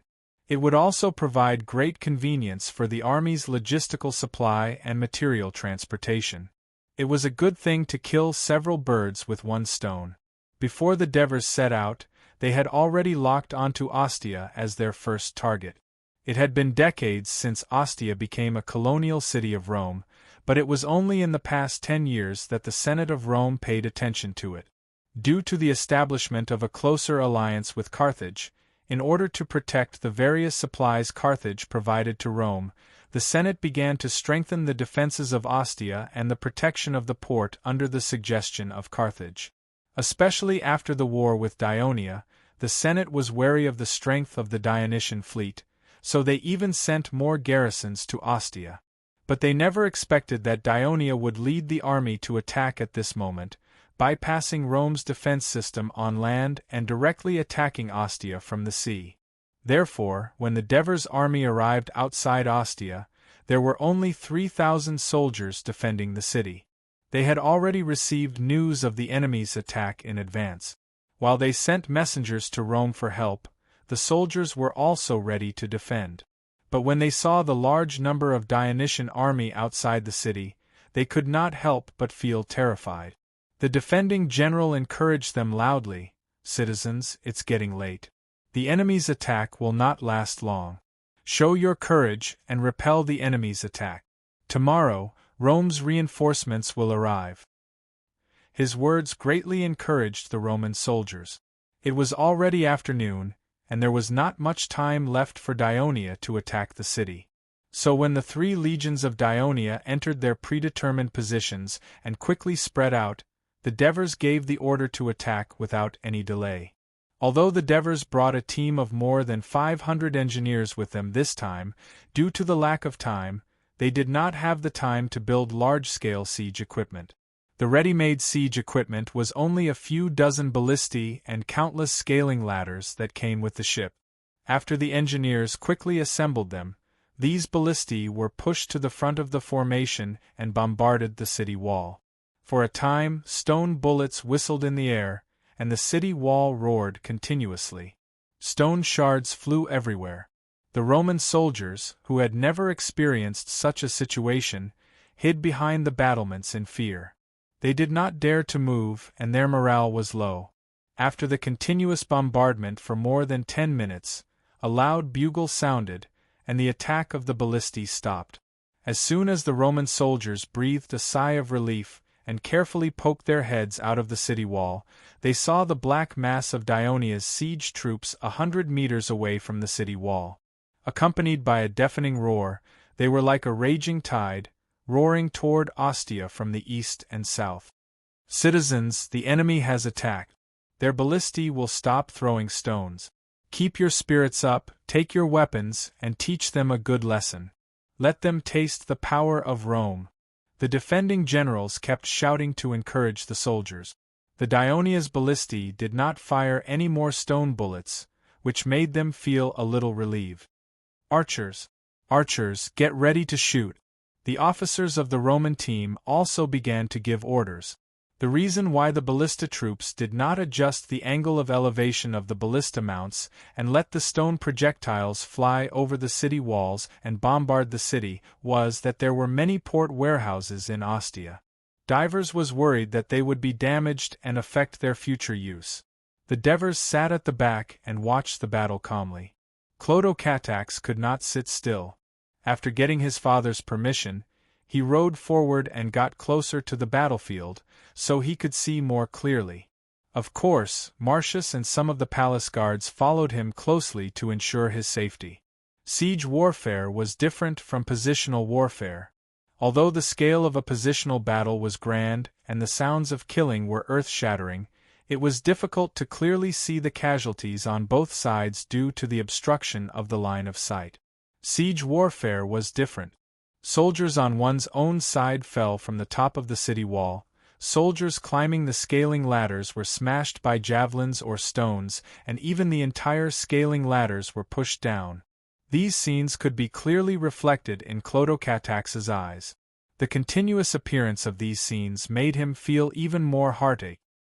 He tightly clenched his fists and repeatedly muttered in a low voice, "Charge! Attack quickly! Hades, please bless them to occupy the top of the city wall." But Hades obviously did not respond to the prayers of his descendant.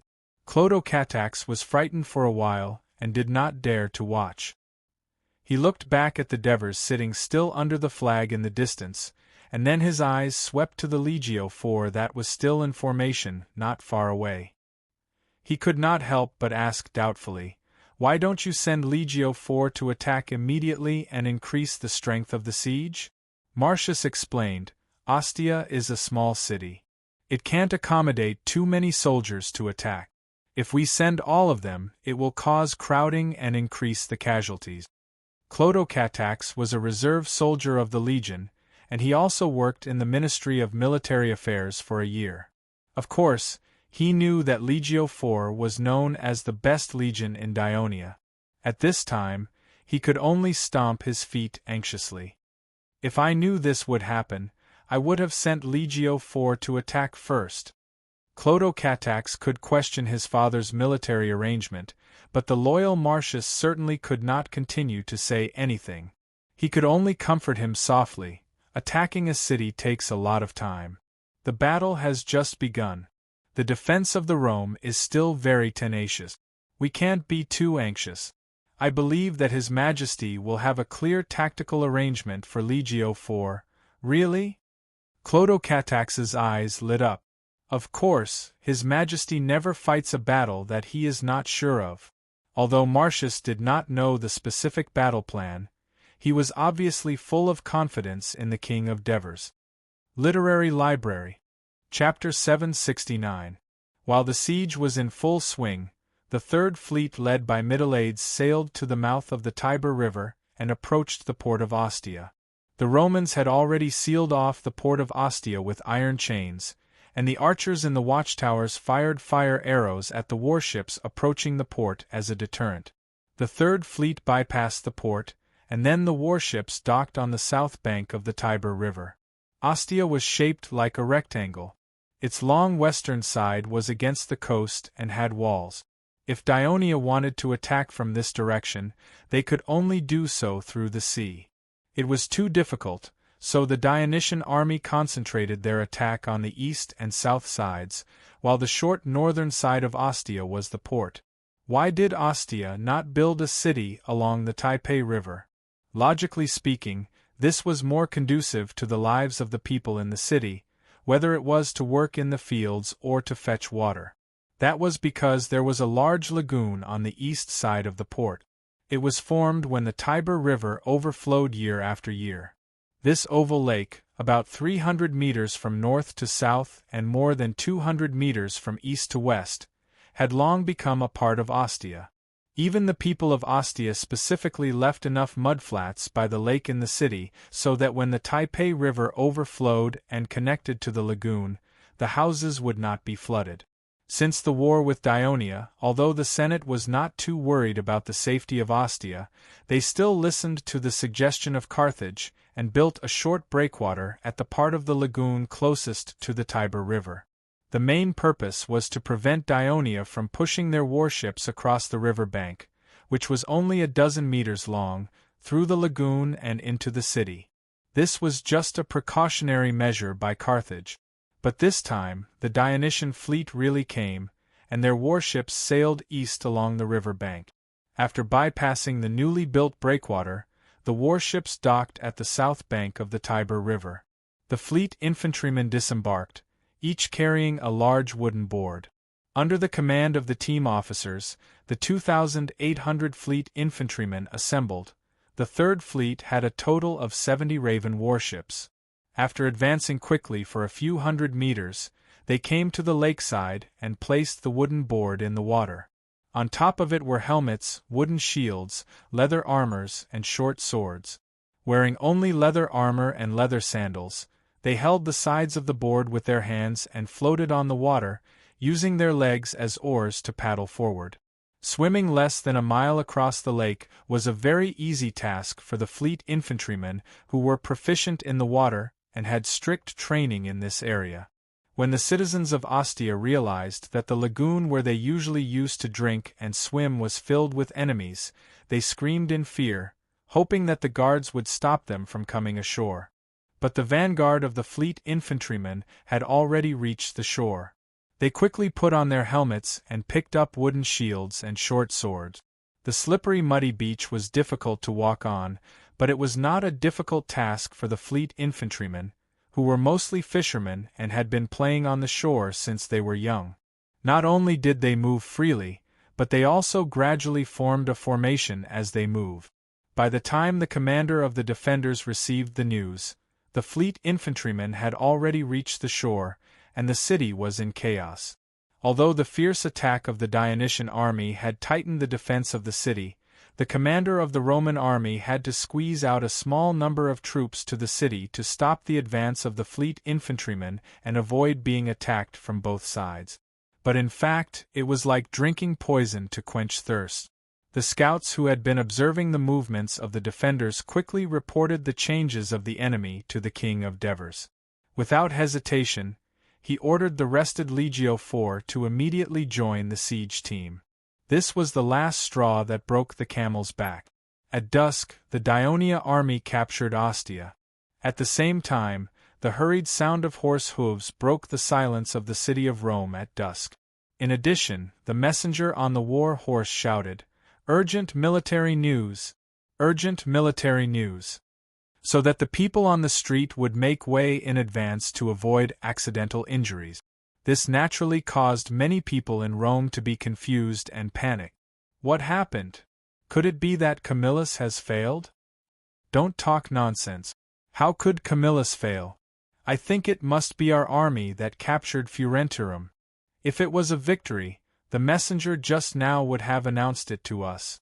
There is no need to rush to the Senate in such a hurry. Just as the people in Rome were discussing, the messenger rode through the square and pushed open the door of the Senate. At this time, the senators of Rome were preparing to leave the meeting and go home to rest. Suddenly, they heard the news that the Daionia army was coming from the sea and was about to land on the coast of Latin. They were shocked. These days, the main business of staying in the Senate was to listen to the progress of the war between the Rome army and the Hernici. Just when they were eager to hear the news of the final victory, they did not expect to hear the news that the Daionia army had launched an attack on them. Were the Daionia not now fighting against Carthage in Sicily? Were they not defending against the Simonians? The first reaction of many senators in Rome when they heard the news was disbelief. Compared to the shock of most senators, Potitus appeared to be a little calmer. He asked loudly, "Where is the Dionysian army landing? Are you sure?" The messenger replied, "General Paulus has sent scouts to track along the coast. I believe there will be news soon." While thinking, Potitus muttered to himself, "Adam? It is too close to Antium. Our army can easily disrupt the landing of the Daionia army. The coast of Lavinium, it is possible. There are not many citizen soldiers in this small city." Before he finished, Abinius shouted, "Ostia is not far from Lavinium." Ostia. The target of Daonia's attack is most likely Ostia. There was a sudden exclamation in the meeting hall. The senators of Rome were not useless people. Most of them had participated in many city-state affairs and foreign wars before they became senators. Of course, they could understand how great the loss of Ostia was to Rome, and how much help it would be to the Daionia if they gained Ostia. Ostia has 3,000 soldiers defending it. When Paulus, Megis, and Pantius discover the anomaly, they will definitely gather their troops and rush over to stop them. The situation should not be that bad, Lucretius comforted the crowd. The previous battle has already told us that the Daionia soldiers are very strong.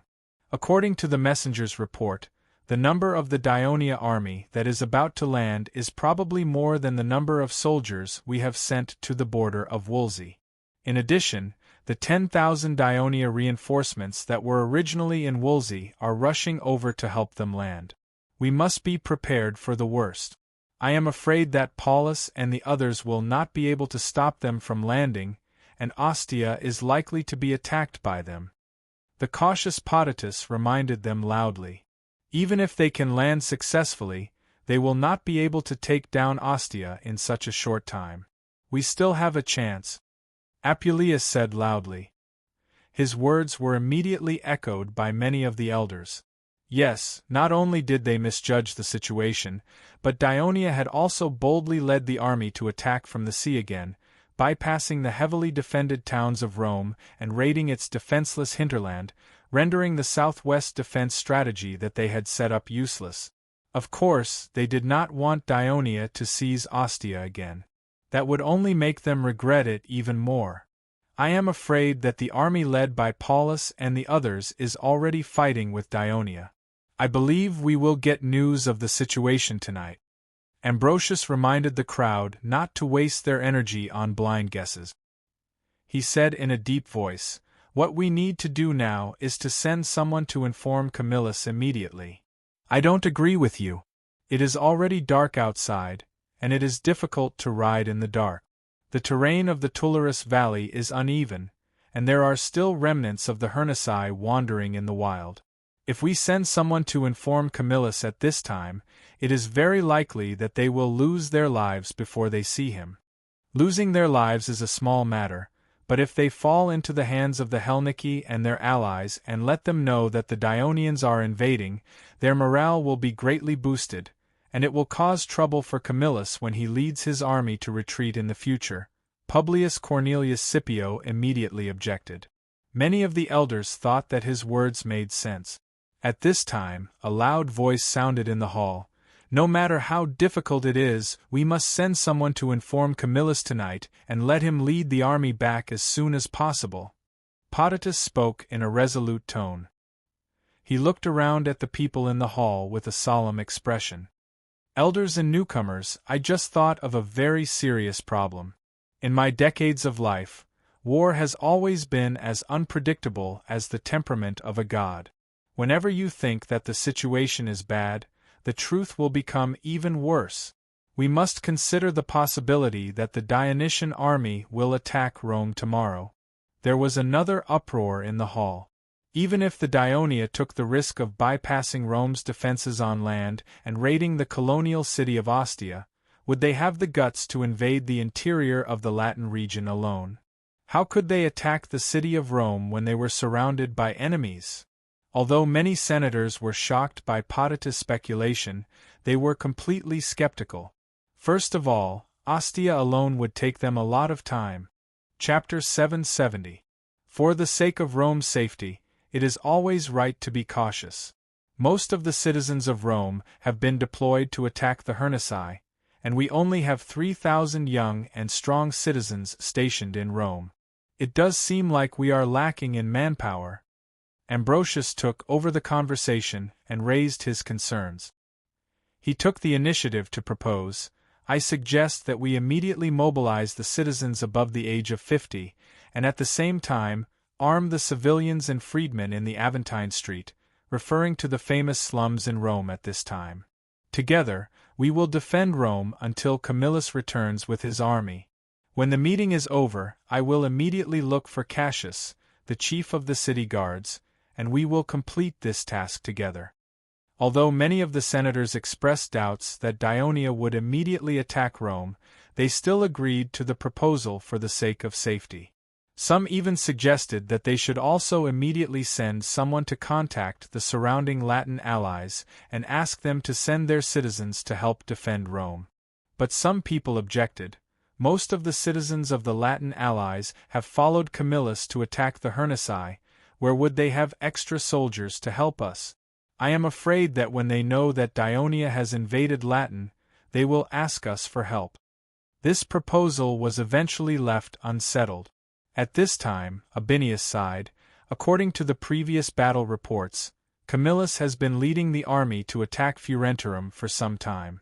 This is the most critical moment. If we ask him to retreat now, I am afraid that all the previous efforts will be in vain. Many people sighed when they heard this. The Hernici were about to be wiped out, and that land would belong to Rome. How could they be willing to give up when they were so close to success? Camillus's enemy, Apuleius, took the opportunity to stand up and accused, senators and newcomers, as the dictator of Rome. Camillus leads an unprecedented 70,000 troops and consumes a huge amount of food every day. So far, he has not been able to conquer Furentum and completely destroy the Hernici forces. He has also put Rome in such a dangerous situation. He must be responsible for this. We should not let him retreat first, but urge him to take Furentum within these 2 days, and then quickly return to Rome, so that we do not waste the supplies that we have been frugally providing for the army. If Camillus can't do it, after we have repelled the Dionia, we should consider whether or not to punish him. Apuleius's words moved some senators. This made Potitus very angry, because if Apuleius's proposal was approved, it meant that his suggestion of letting Camillus lead the army back as soon as possible was likely to be shelved by the Senate. So he angrily accused Apuleius. You are putting Rome in danger. Although Potitus was a man of virtue and prestige, Apuleius finally found an opportunity to accuse Camillus, so he went all out. He retorted loudly, according to Ambustus's plan, we can organize nearly 10,000 troops to defend the city tomorrow. With such sufficient defensive power, I have never heard of any force that can take down a city in one day, let alone Rome, which can accommodate more than 100,000 people. We must be confident that we can hold on until Camillus returns with his army. What's more, this is just my lord's speculation. There is a greater possibility that the Dionia will not attack Rome immediately. After all, it is a great risk, and for this small possibility, we have to give up a great opportunity to wipe out the Hernici and gain a new colony. I don't think this is a wise move, and it will not do us any good in Rome. It is precisely because the Dionia army has invaded Latin that the other races that hate Rome will inevitably jump out to fight against us again. Only by wiping out the Hernici and severely weakening the Walses' power can we focus on our greatest enemy, Dionia. Apuleius's words were reasonable, and Potitus was speechless for a moment. At this time, Maruginense, who was also sitting in the ivory chair in the front row of the hall, spoke. Apuleius is right. Urging Camillus to wipe out the Hernici as soon as possible will be beneficial for us in the war against the Dionia. Originally, many senators were very tempted by Apuleius's suggestion, and Maruginense's support made them even more determined. This was because Maruginense was also a very senior senator in the Senate. He was about the same age as Potitus, and he had also served as a consul several times, less than Potitus. It was only because when the Celts attacked Rome, he did not stay and defend Capitoline Hill, but retreated early. This became a stain on his political career. Therefore, after the reconstruction of Rome, he was relatively low-key in the Senate, but this did not mean that his influence was small. After all, his full name was Publius Cornelius Maruginense, and he was the most important representative in the Senate of Rome's wealthy Commonelius clan. Despite the opposition of senators such as Potitus and Ambrosius, in the end, the Senate passed Apuleius's proposal to urge Camillus to take Furentum within 3 days, and then quickly lead the army back to reinforce Rome. Potitus looked at Apuleius, who had a smug look on his face, and his heart was filled with hatred. He knew that Apuleius seemed to be thinking for Rome, but in fact, he was taking revenge for a personal grudge. Because whether Camillus captured Furentum within the stipulated time or not, he would not have a good time. Because even if he completed the task and Rome was attacked, the people would resent him as a dictator for not being able to protect Rome. After the war, he was likely to be accused in the citizens' assembly. And if he ignored the Senate's order and returned in time to reinforce Rome, he would offend the senators who were eager to expand Rome and gain more benefit. "Damn you, Apuleius," Potitus said loudly. "Since we have made a decision, we should immediately send a messenger to inform Camillus. At the same time, we should also let him know that the Dionysian army is coming, so that he can step up the battle preparations and take Furentum as soon as possible." Although Potitus said so, he did not think so in his heart. Based on his understanding of Camillus, he was worried that Camillus, who was worried that Rome would be attacked, would likely refuse to attack Furentum again and immediately lead the army back. After all, Camillus was a dictator. During his term of office, his power was supreme, and he could veto the Senate's decision and do things according to his own ideas. In fact, during the battle, Camillus could have chosen a senator from the Senate as his agent, who had the right to decide all the affairs in the city. Unfortunately, the modest and cautious Camillus, who did not like to take power, gave up this right, which led to today's predicament. However, Apuleius was obviously aware of Potitus's intention. He responded directly, "Let's not forget that Camillus is a dictator. During his term of office, the proposals we pass can only be suggestions to him. If he is unwilling to listen, we can't do anything about it.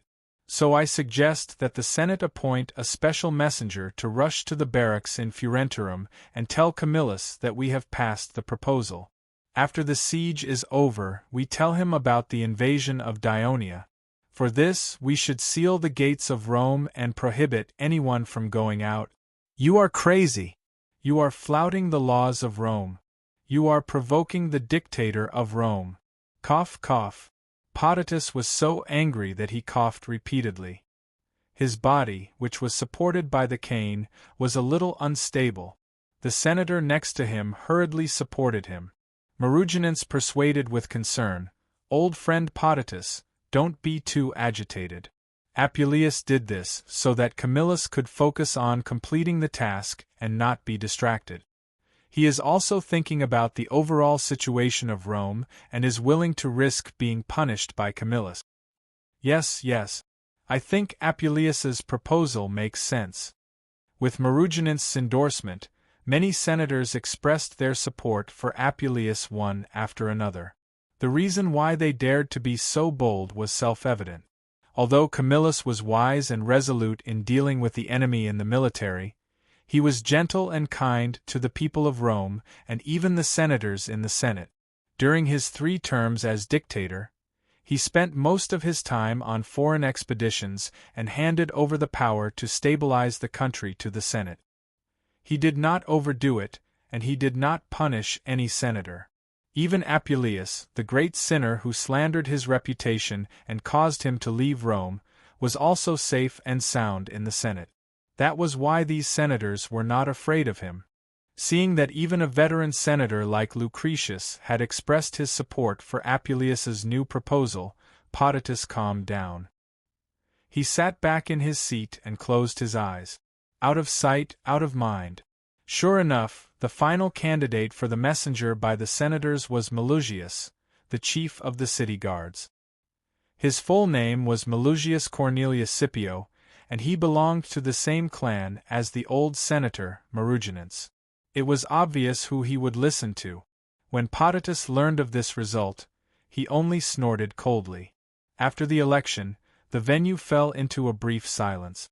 Ambustus took the opportunity to request to go to Rome to mobilize for war, and his request was approved. Apuleius also left the venue to inform the chief of the city guards, Melugius, to carry out the Senate's decision. The other senators continued to sit in the venue and even began to contact their servants to bring them dinner. Obviously, they were prepared to continue the discussion until night. After all, would the people of Daionia land? Would they fight with the army led by Paulus and the others? Would they really want to capture Ostia? All these needed to be confirmed, so they were waiting for more news to come back from the west coast. Chapter 771.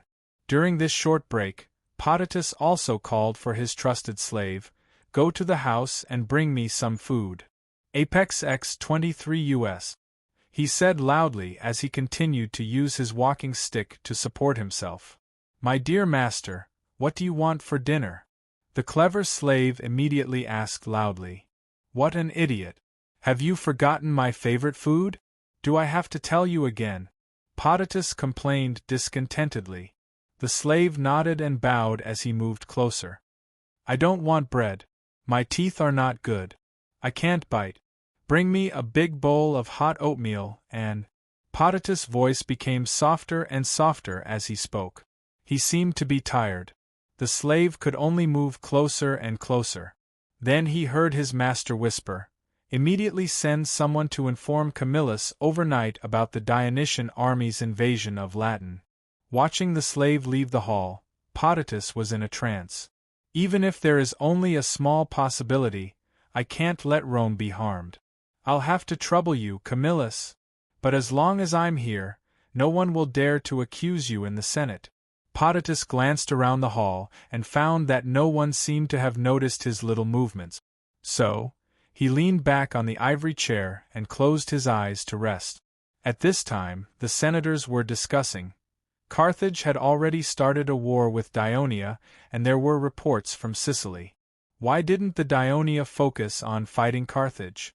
Why did they dare to send an army to Rome? Is it because Carthage has been defeated by Daionia, so Daionia can free up their hands and send an army to attack us? That's just a small defeat. Carthage is a powerful country in the western Mediterranean. How can they decide the outcome of the war with Daionia in such a short time? I think it must be because the war has just begun. Carthage didn't use his full strength, so Dionia can deal with it easily. That's why they dare to send an army to attack us. We should send an envoy to inform Carthage to increase their attack on Dionia and fulfill their obligations as an ally. Easy for you to say. But how? The coast of Latin is now completely controlled by the Dionysian fleet. There are many ways, as long as you are willing to use your brain, Abinius. Although the Dionic fleet has blockaded the coast of Latin, they have not blockaded the coast of Etruria. There are many of our affiliated city-states in the south of Etruria. Messengers can board their ships and travel north along the coast to the coast of Iberia. That is the sphere of influence of the famous Carthaginian royal family, the Maganid family. Their patriarch has just been appointed as the commander of the Carthaginian army and is responsible for the battle against Dionia. That's a good idea. As long as Carthage knows that Dionia has sent an army to Rome, they will definitely increase their attack on Sicily. Dionia will have to deal with the war in the south and the north, and it will be difficult for them to continue. They will definitely retreat from Latin to avoid being defeated by Carthage. We can't rely too much on Carthage. In fact, with the 100,000 citizen soldiers and allied troops we have now, as well as the capable Camillus leading the army, we can definitely defeat the Dionysian army. Scipio the Great is right. We are fighting on our own land. There is no need to be afraid of Dionia. We should take this opportunity to defeat them and establish the prestige of Rome. Then we can completely control Latin. Amidst the heated debate, the senators finally passed the proposal of sending messengers north to Etruria to board a ship and ask for help from Carthage. At the same time, they also had the idea of waiting for Camillus to return and find an opportunity to fight the Dionysian army. In the evening, there was finally news that the army of 25,000 soldiers led by Paulus, Meges, and Pantius was defeated by the Dionysian army, which had almost the same number of soldiers. This terrible news caused the entire Senate to fall into a long silence. After a long time, some senators began to cry out guiltily, "The Dionysian army is so strong, we should immediately let Camillus lead the army back to defend Rome." There were even a few who suggested that they should simply negotiate peace with Dionia and return the occupied Wolsey territory. This, of course, was strongly criticized by most of the senators. Apuleius and Maruginus, who supported him, tried their best to comfort the panicking senators. Their biggest reliance was that there was no news from Ostia, which meant that it had not fallen into the hands of Dionia, yet Potitus looked coldly at the scene of endless debate in the hall. He did not say a word, but in his heart, he was grateful for the decision he had made before. That night, not only was the Senate brightly lit, but the square of Rome was also bustling with noise. After receiving the urgent notice from the patrol of Rome, countless people came out of their houses and gathered in the square. These people were mainly divided into two groups: teenagers between the ages of 15 and 17, and the elderly over 50. In addition to the 3,000 young and middle-aged citizen soldiers stationed in Rome, other citizens of Rome who were suitable for military service had followed Camillus to fight in Helniki. In addition, a small number of women wandered around the square, asking the Rome soldiers who were maintaining order about the Dionia attack. Compared to the women who were panicking, most of the elderly people gathered in the square were calm. They had experienced many wars in their lives and were already used to it. The teenagers, on the other hand, were very excited. They had long been eager to grow up and serve in the military, like their fathers and brothers, fighting on the battlefield and winning glory for themselves. Therefore, although there were many people in the square, it was orderly and not chaotic. People came to the recruitment officer in turn and reported their name, clan, tribe, and previous military resumes. Then, the recruitment officer would assign the applicants to a certain squadron and give them a certain military position. In addition, most of the veterans had their own armor and weapons, while only a small number of the teenagers had them, so they needed to be equipped. Ambrosius stood on the platform of the square and looked at the dense crowd below. He felt a little relieved, and his original worries were mostly gone. "Father!" A clear voice rang in his ear. He turned his head and a kind smile appeared on his face. "Cornea, why are you here?" Ambrosius's youngest daughter said with a worried face. "Stolo heard the news from the patrol and wants to know if Rome is really in danger." "Don't worry, this is just a precaution. Let Stolo rest at home." Ambrosius waved his hand and said with a relaxed expression. After sending his little daughter away, the people in the square gradually dispersed. Ambustus's expression became more and more solemn. He could not help but ask the patrol captain, Cassius, "Have the people in the Aventine area been informed?" "I can swear to Jupiter that I really sent a patrol team to the streets of the Aventine area to inform them." Cassius anxiously defended himself. "Then why haven't they come yet?" Ambrosius was a little anxious. In his opinion, compared to these old people and children, the civilians and freedmen of Aventine should be the main force to defend Rome. Cassius smiled bitterly.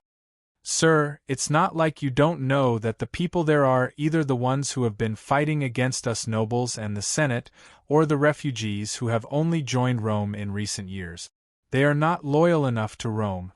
"Don't talk about this." Ambrosius interrupted him and reminded him softly, "Now that the enemy is in front of us, all the people of Rome should unite." Ambrosius suddenly stopped talking because of the noise of people in the distance. He finally smiled. "Look, they're here." Why did no news from Ostia return to Rome that night? This was because the Devers had tightly blocked the land and sea routes of Ostia. After the city was breached, not a single person or ship escaped from Ostia. During the siege, he ordered Middleades to send all the fast three-decker warships to block the coastal waters of Ostia, not allowing any ships to approach. At the same time, he also sent out the mountain scouts to block the surrounding areas of Ostia, so that the spies of Rome and the Latin alliance could not understand the situation in Ostia. It was not until the evening that he asked Isam to withdraw the scouts. Even if the spies of Rome found something strange, it was already the next day when they rushed back to Rome. When Aminta's messenger arrived at Ostia, Daves was accompanied by Middleades to the port. "Your Majesty, in fact, you don't have to go to the port at all. We have made many declarations to the port's laborers, and most of them have expressed their willingness to help us." Middleades persuaded the Devers as they walked. "Middleades, I believe in your ability," the Devers said seriously, "but you have to know that this is the first time we, Dionia, have occupied the territory of the Latin people. They are unfamiliar with us, and they are more afraid of our strength. If I, the king, personally come forward, I can make them believe in our promises, and they can provide us with more help. And with them as examples, it will be much easier for us to manage when we occupy other Latin towns." Middleades nodded, knowing that the Devers had made up his mind, so he did not dare to persuade him again. Of course, the Devers did not expect an admiral to understand his approach from the perspective of the overall situation. After all, he was planning a big game of chess. So he changed the topic and asked, "Where do these laborers and sailors come from?" Chapter 772. Most of the laborers are slaves and Latins, some of the sailors are Etruscans, and some are Campanians, no Rome people? Devers was surprised. There are merchants and some residents of Rome, but due to the short period of time, we haven't found any of them among the laborers and sailors at the port. Middleades explained. Hearing this, a glimmer of hope rose in the Devers' heart. According to the information collected before, there were many people living in poverty in Rome, and some even sold themselves as slaves. The conflict between them and the nobles was relatively prominent. But then he thought, Ostia was a small city, and there were not many Roman citizens.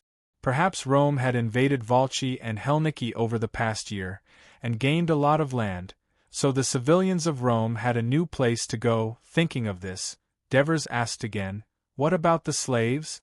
Who are they?" "They are our allies, the Walsi, the Hernici, the Marsi, the Aquis, and the Etruscans. They are basically foreigners who were captured by the Romans after they were defeated by them, so they are very welcoming of us. They are willing to help us with our warships because we promised them freedom, Mithridates said excitedly.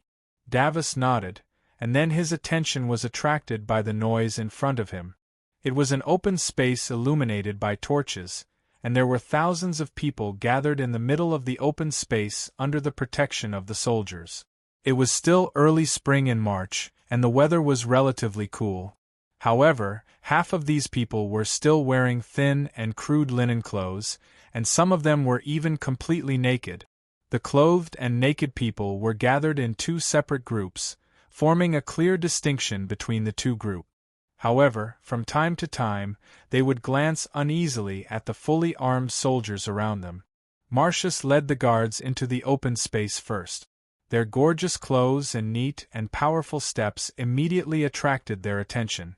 "The king and Devers of Dionia arrive," Marcius announced loudly, and the voice messenger behind him immediately repeated in Latin. There was a sudden commotion among the people in the open space.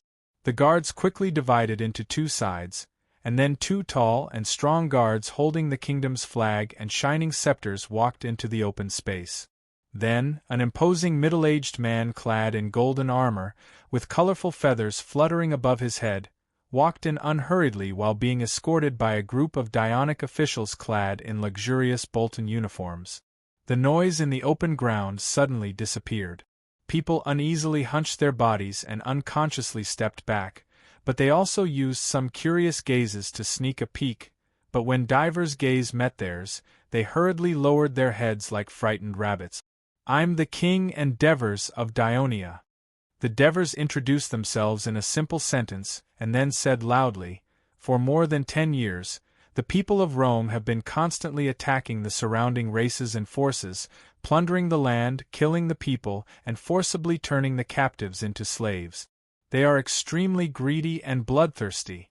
The Volsci and the Helnici were worried that they would be destroyed by Rome, so they allied with us, Dionia. The Devers had already allied with the Helnici before they led the army north.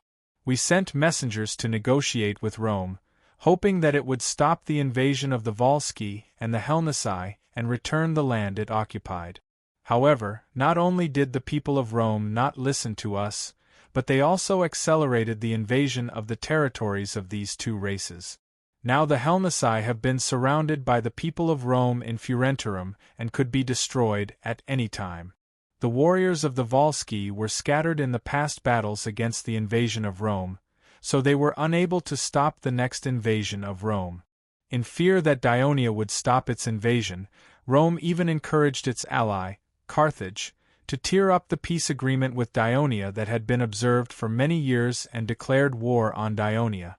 Therefore, I have led the army of Dionia here to fulfill the covenant, to protect the allies of Dionia, Volsci and Helnici, and to punish Rome and its allies who dare to violate the dignity of Dionia and provoke war. We must completely defeat them. The reason why the Devers spoke so patiently to a group of lowly commoners and slaves was to explain to all the forces and races in the Latin region and even the surrounding areas why the Dionysian army had come here and why they were here. As soon as the messengers translated his words into Latin, someone in the field shouted, "Kill the people of Rome! Save the Helnici, Volsci! We want freedom!" The Devers looked up and saw that the group of naked people were agitated, and some of them were even shedding tears. There was a greater commotion in the field. Marcius immediately put his hand on his dagger, stepped forward and shouted, "Silence!" The guards immediately roared in unison. The people were once again silent out of fear. The Devers looked at them and said sincerely, "The enemies of Dionia are only the people of Rome and the city-states of Rome who assist the people of Rome in fighting against us. Any city-states and people who remain neutral in this war, or even provide help to Dionia, will be regarded as a friend of Dionia, and will gain the friendship of the people of Dionia. You," the Devers pointed at the slaves, "will be released in a few days. To ensure that you can return to your families safely, we will provide you with some rations." If you can provide help to the army during your stay in Ostia, you will also receive some rewards." The Devers' words made the slaves smile. Some of them even bowed to the Devers with their own etiquette to express their gratitude. The Devers immediately returned the gesture. His kind gesture not only won the favor of the slaves, but also made the laborers less nervous. At this time, the Devers said loudly again with a serious expression, "Before coming to Latin, I thought that only the people of Rome were destroying the peace of this area. But after coming here, I found that there is an equally terrible demon who is making the people of this land live like living in hell, and suffering." That is, when the Devers saw that the attention of the laborers was attracted to him, he said clearly, word by word, "Nobles! Nobles of Rome! Nobles of Latin City! They are like ferocious wolves, completely ignoring the friendship of their compatriots. They use power and money to shamelessly rob the land of the people of their city, and then force the people who lost their land to become their slave. They are like cattle and sheep, endlessly creating wealth for them. In the end, they die of exhaustion in the fields, and even their bones are not willing to be buried. And the people who do not want to become slaves and serve the high and mighty nobles are forced to escape from the city. They live a hard life, unable to support their wives and children," the Devers said in a heavy tone.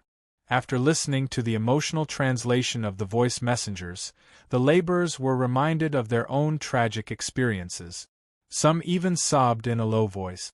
Seeing this, the Devers took the opportunity to ask one of the voice messengers, "What is your name? Where are you from? What do you live on now?" The young voice messenger immediately replied, "My name is Adrius. I was originally a citizen of Gabii in the Latin region. More than a decade ago, the Gauls invaded the Latin region. Not only did they occupy Rome, but they also broke through the city of Gabii, which is not far from Rome.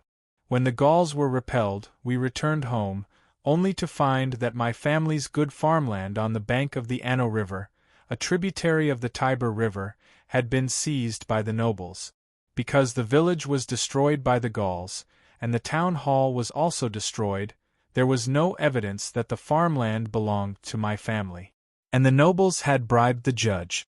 Not only did we lose the lawsuit, but my father was also convicted of false accusation and was punished with flogging. My father dragged his unhealed body, took my mother, me, and my brother and left Gabii angrily. At this point, his eyes were already a little red. Oh my God, you are just like me. My land was also seized after the war. I am not. Because my wife was sick, I borrowed money from a rich man to treat her illness.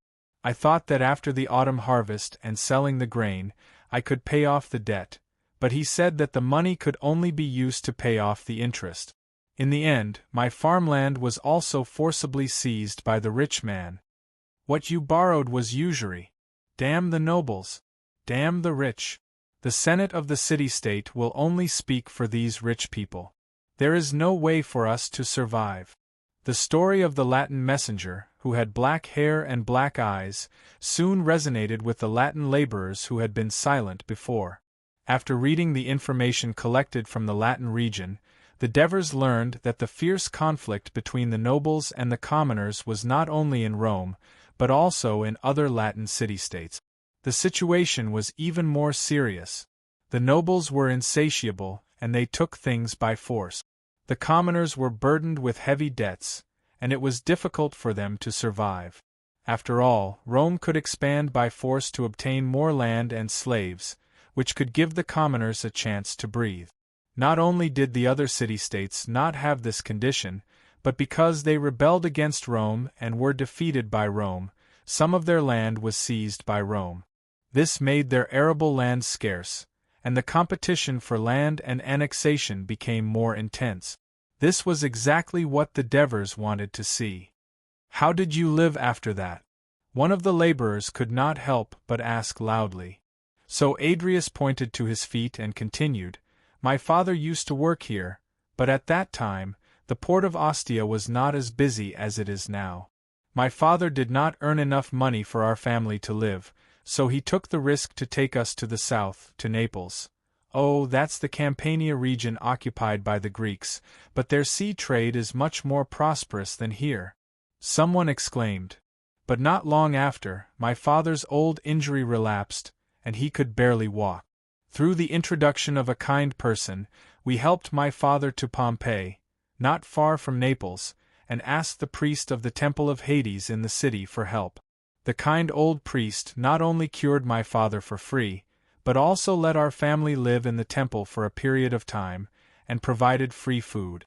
He also told us that not far from Pompeii, there is a city called Ennona in the kingdom of Dionia. Not only is there a lot of job opportunities, but as long as we are willing to become a citizen of Dionia, we can apply to the city hall, and it is easily approved. As long as we abide by the law and work hard in the city for a few years, we can become a citizen of Dionia and get a share of the land. Chapter 773. That's impossible. The few laborers were shocked and shouted in unison.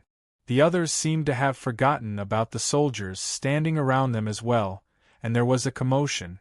Marcius hit the long shield with his short sword again, and the scene quickly returned to calm.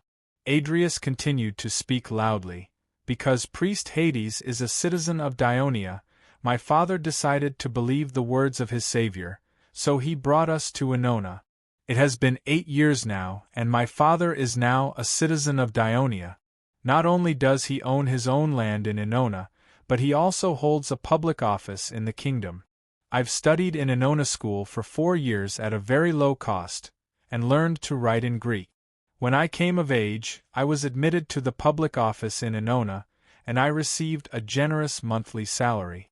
My younger brother is still studying in school. Now, our family is wealthy and respected, and we will never be bullied and starved again. After Adrius finished speaking, the scene fell into silence for a while.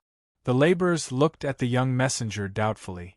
Although they were all Latin people with black hair and eyes, he had a well-proportioned body, fair skin, and a refined temperament. Obviously, they could not be compared to him, who worked hard at the docks every day and was covered with injuries and illnesses. They were indeed a little tempted. Clodocatax listened to Adrius's story and studied him carefully. He did not expect that this inconspicuous little official who had been following them just now would have such an extraordinary experience. This made him a little curious about him. Seeing that the people had fallen into silence, the Devers struck while the iron was hot. They immediately pointed at the other messengers and said loudly, "Except for Adrius, who is a Latin, they are all Latin people, but they are also citizens of Dionia. Over the years, many of you Latin people have become citizens of Dionia. Why? Because these Latin city-states are controlled by the nobles. They oppress the civilians and make it impossible for them to live. On the other hand, the kingdom of Dionia treats all citizens equally. Every citizen is allocated land, and every citizen's land is protected by the law. Anyone, whether they are rich or nobles, as long as they dare to plunder the wealth of the civilians, they will be severely punished by the court. Therefore, they live a peaceful life in the kingdom of Dionia. This kind of peace with sufficient food and worry-free life is something that you can't enjoy in the current city-states." At this point, the few voice transmissions at the side nodded repeatedly with sincere expressions. In fact, the Devers had exaggerated the number of Latin citizens in the kingdom of Dionia. The real number was less than 10. Before the Devers set out for the expedition, they had specially asked the Minister of Household Records, Raphias, to search the kingdom carefully. They were mainly concentrated in Ennona. The main reason was that the Latin region was not adjacent to the kingdom of Dionia. In addition, the Latin city-states' maritime trade was not developed, and its ports were backward. Therefore, there was little communication with the outside world. Most of the Latin people were farmers, and the farmers had migrated to the south. In addition, the language and culture of Dionia and Latin were very different. But now, the Devers saw that the laborers on the field were listening carefully. Each of them had a thoughtful look in their eyes. He knew that they were tempted. At this moment, someone among the slaves shouted, "Can we also become citizens of Dionia?" When Adrius translated the other person's words to the Devers, he did not expect that the slaves would be the first to take action. He immediately said, "No matter where you come from or what race you are, as long as you are willing to become citizens of Dionia, are willing to abide by the laws of Dionia, and are willing to fulfill the obligations that the Kingdom of Dionia requires of its citizens, the Kingdom of Dionia welcomes you to join us and will give you all the rights that a citizen of Dionia should enjoy." When the Devers finished speaking, he waved his hand to the side. Marcius immediately asked the palace guards around him to take off their helmet. It was obvious that their hair color and facial features were very different. As a troop that had been in contact with the king of the Devers for a long time and had a special status, the palace guards were known for their complex racial composition in the kingdom of Dionia. This was because they needed to publicly show that the ruler of the kingdom treated all races equally. Now, this practice had a very good effect in the land of the foreign races. Coupled with the slaves competing, the laborers became no longer reserved. "How can I become a citizen of Dionia?" several laborers asked almost in unison. "This is my clerk, Hinepolis. Next, he will explain in detail the procedures that you need to go through to become a citizen of Dionia. You can ask him any questions you have and he will answer them in detail," the Devers said to them as he pointed to Hinepolis, who was holding a wooden board and taking notes nervously. Hinepolis quickly put away the wooden board and said seriously, "Your Majesty, I will make them satisfied." Finally, the Devers faced the crowd and asked loudly, "Who among you has stayed in the city of Rome and is very familiar with every street and corner in the city? Moreover, you also have some understanding of the various nobles in Rome? I would like to invite him to be my advisor. Of course, there will be a reward. If he is willing to become a citizen of Dionia, this will help him shorten the number of years he has to become a citizen." As soon as the voice messenger finished speaking, many people immediately raised their hands. After some questioning, the Devers chose a slave named Vacres because he was once a citizen of Rome. When the Devers first came in, the slaves and laborers were filled with fear, but when he left, these people looked at him respectfully as he left. The Devers looked back at the scene of the people surrounding Hinepolis and asking him questions anxiously in the open space illuminated by the torches. He felt that this was a good start because, in his plan, he did not just want to turn these people into citizens of Dionia. He wanted them to become the spark that would ignite the land filled with Latin city-state. Of course, this was a long process. Time was running out, and he still had many things to do that night. The Devers strode back to the city, and coincidentally met the advisor Tormid, who rushed over. "Your Majesty, Aminta's war report has arrived." "What's the situation?" "The Roman army suffered a great defeat. Amintas led the entire army to pursue them, especially the 2 cavalry legions. They desperately drove the Roman army to the south and drove the Roman army to the south of Lavinium. They took the opportunity to seize this small city. Along the way, many Roman soldiers were captured. Amintas said that he did not have time to count them. He was worried that these captives would drag them down tomorrow's military operation, so he used the old method we used in Persia. Tormid's voice was much softer when he said the last sentence. The Devers glanced at Clodo Catax beside him and said calmly, "Let the messenger go back and tell Amintas. He won this battle beautifully and cleanly. But tonight, let the soldiers have a good rest and recover their strength. Also, find a way to solve the problem of the soldiers' rations. He must ensure that he can lead the energetic soldiers to depart at dawn tomorrow and meet us in Rome. It's best if he is not late." "Yes." Clodo Catax asked curiously, "Father, what is the old method used in Persia?" Tormid looked at the Prince of Dionia, who had just become an adult and still looked childish. He did not say a word. The Devers hesitated for a moment and said in a deep voice, "It is to cut the hands and feet of the captives so that they cannot move, and then abandon them on the battlefield. When we were fleeing in Persia, we passed by some of the affiliated city-states of Persia and were constantly attacked by them. We used this method to deal with the captives we defeated. This way we don't have to kill the captives to completely anger the enemy, and we can force the enemy to divert their attention to take care of these wounded soldiers. But isn't this a little too cruel? Clodocatax could not bear to do it. Facing the serious eyes of the Devers, he plucked up his courage and said, "They have all surrendered. We should ensure their safety.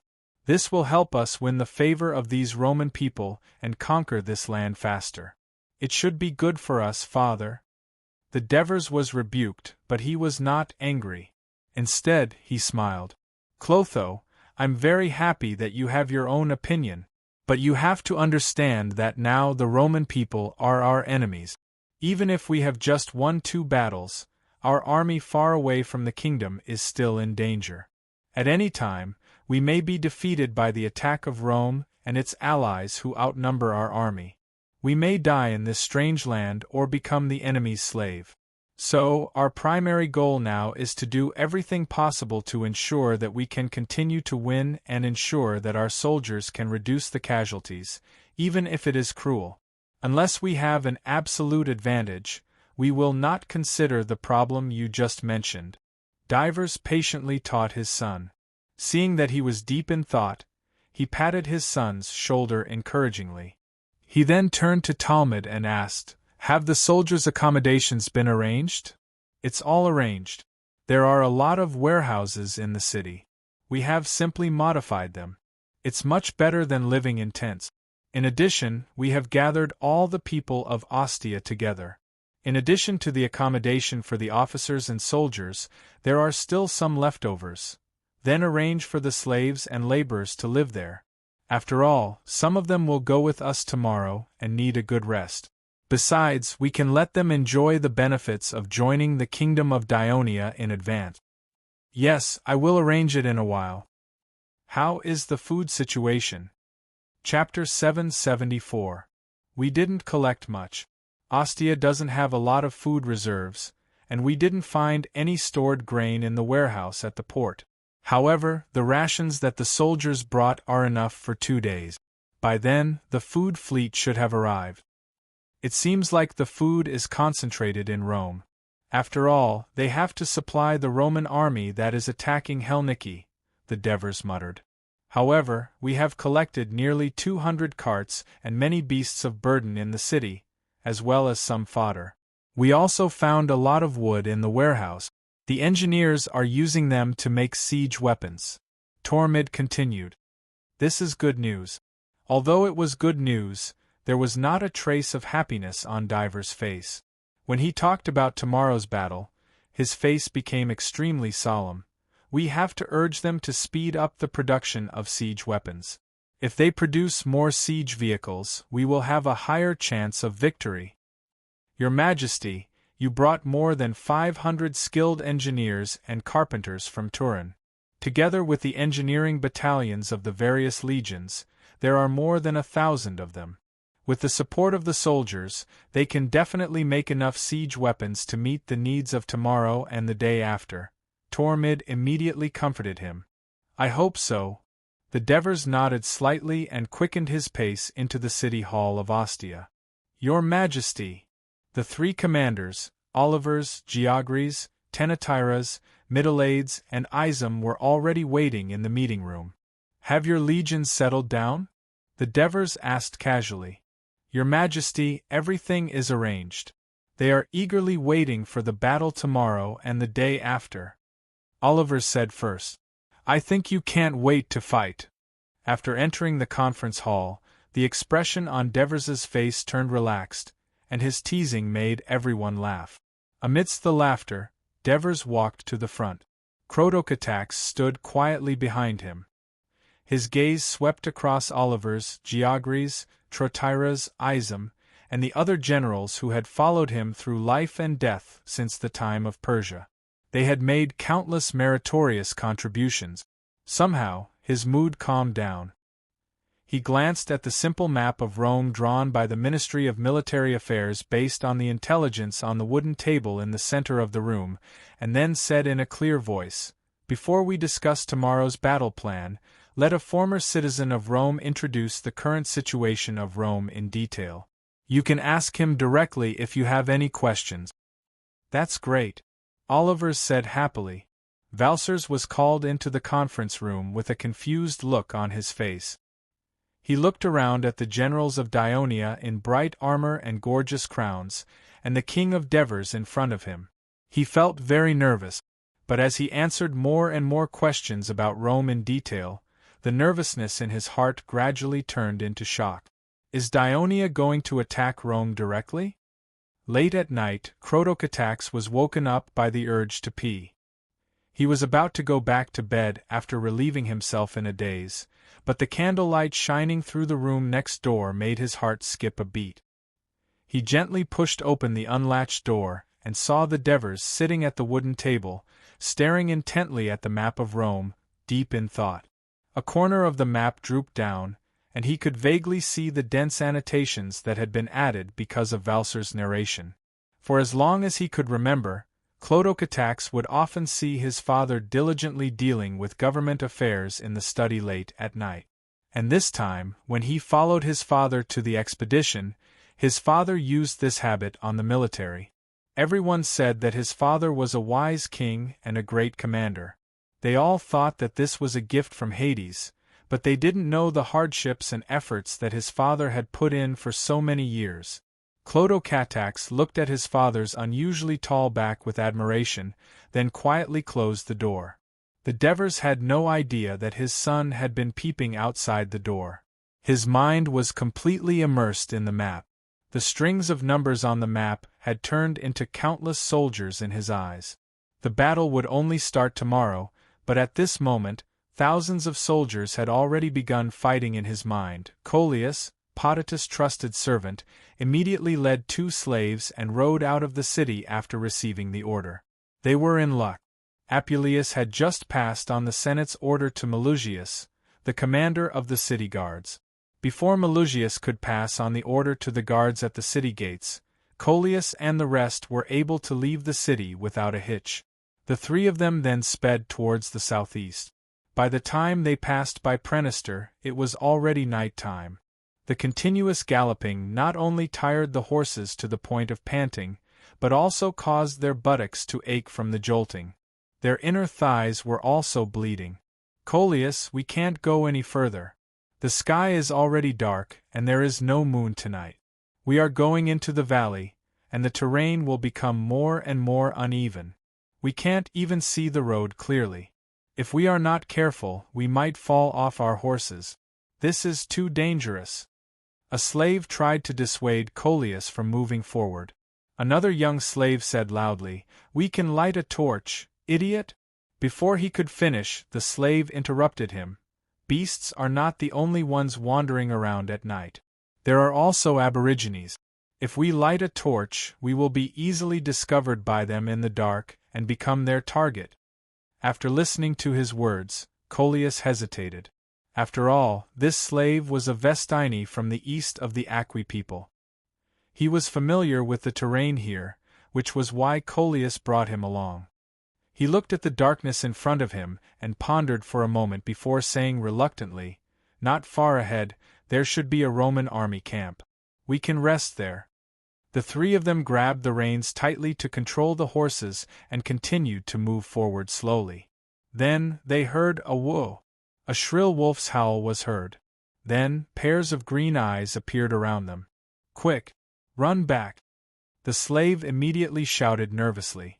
Coelius reacted quickly and quickly turned the horse's head.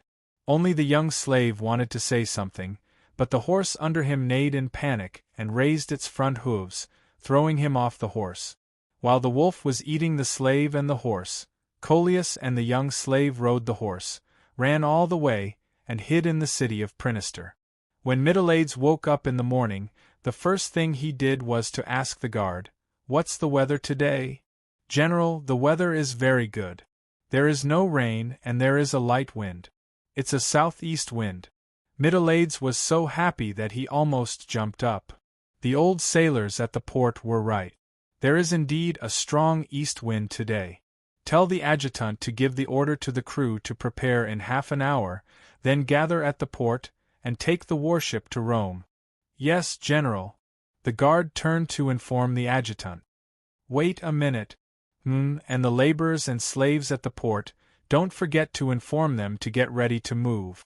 Since the establishment of the Dionysian fleet, they had never had the experience of letting people pull the fiber. After all, Thurii was relatively close to the estuary. The lower reaches of the Kratai River were flat and wide, and the current was relatively slow. It was not too difficult to go upstream, and the same was true for the lower reaches of the Neto River. However, according to intelligence, Rome was more than 50 miles away from the mouth of the Tiber River. The river was winding, and the current was sometimes fast and sometimes slow. To go upstream from the port of Ostia to Rome, ships only needed to pull the fiber. Therefore, under normal circumstances, merchant ships unloaded at the port of Ostia, and then transported to Rome by land. For this purpose, a flat and wide road was built between Rome and Ostia. Now, the Daionia army was walking on this road. Compared to the fleet, they had set off much earlier. The Devers left 3 battalions of Thurii reserve soldiers to guard Ostia. These troops were originally used to replenish the soldiers of the 1st and 2nd legions when they suffered losses. They led Legio IV, Legio V, Legio VI, the Mountain Reconnaissance Battalion, the Engineering Battalion, the Medical Battalion, and the pack carrying the siege equipment. Relying on the plains, the whole army was arranged in more than a dozen columns, marching along the south bank of the Tiber River in a mighty manner to the east. The King of Devers rode in the middle of the army, surrounded by 250 palace guards, more than 20 staff officers of the Ministry of Military Affairs, messengers, buglers, and even a band. At this moment the staff officer Tormid was reporting to him, "Your Majesty, Amyntas has sent scouts to report that they have led the army to set off and will first arrive at Rome to wait for us. Amyntas' fighting spirit is very strong. He wants to reach Rome before us." The Devers smiled and looked around. "Are we going to lose to him? We will definitely reach Rome first." Clodocatax and the young men from the staff office shouted in unison. Although the palace guards did not speak, their eyes were bright. "That's good," the Devers said loudly. "Let the band play the battlefield march, let the soldiers march faster." The high-pitched and passionate melody sounded in the army, lifting the spirits of the soldiers and dispelling their drowsiness. No one knew who was the first to sing the Song of Hades. Soon, the song spread throughout the entire army. The soldiers braved the dawn, stepped on the soft ground with dew drops, and marched forward with large strides. The big movement made by the Dionysian army could not be hidden from the scouts and spies of Rome. So before dawn, the spies sent the news that Ostia was occupied by Daionia back to Rome. Chapter 775. The senators were woken up from their sleep and rushed to the Senate to hold a meeting to discuss countermeasures. As a result, in the morning, another scout rushed back to the city of Rome and brought even worse news. The Dionysian army has set off from the city of Ostia and is marching east along the Tiber River. The Daionia army has set off from Lavinium and is rapidly advancing eastward. There was no doubt that the Daionia army was coming for Rome. The senators' hopes were shattered, and they all felt nervous.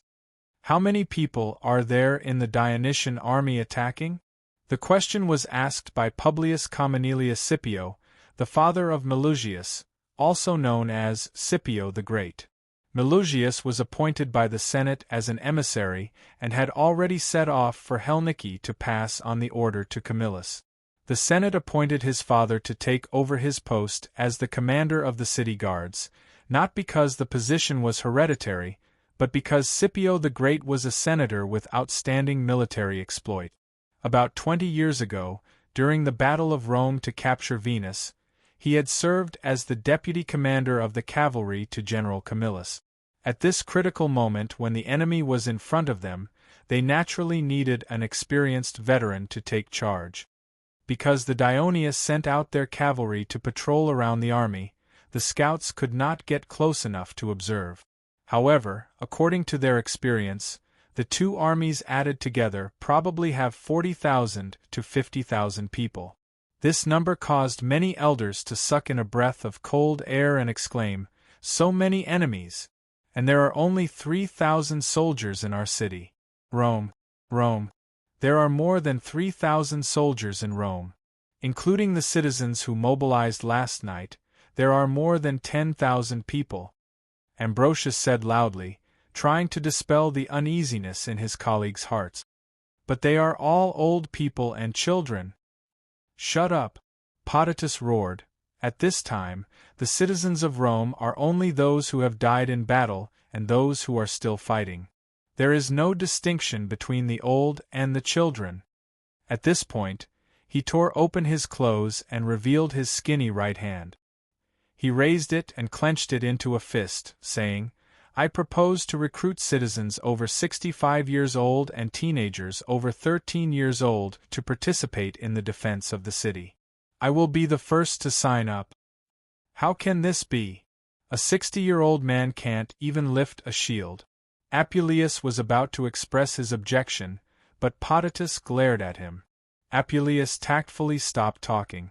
Potitus glanced at Maruginans beside him and suppressed the anger in his heart. He exhaled softly and said in a deep voice, "It is more than 100 miles from here to Furentum, and the road is not easy to travel on. Even if the messengers rode at full speed on horseback, it would take at least half a day to reach the Rome barrack. If the army wants to return to Rome, it would take at least 2 days.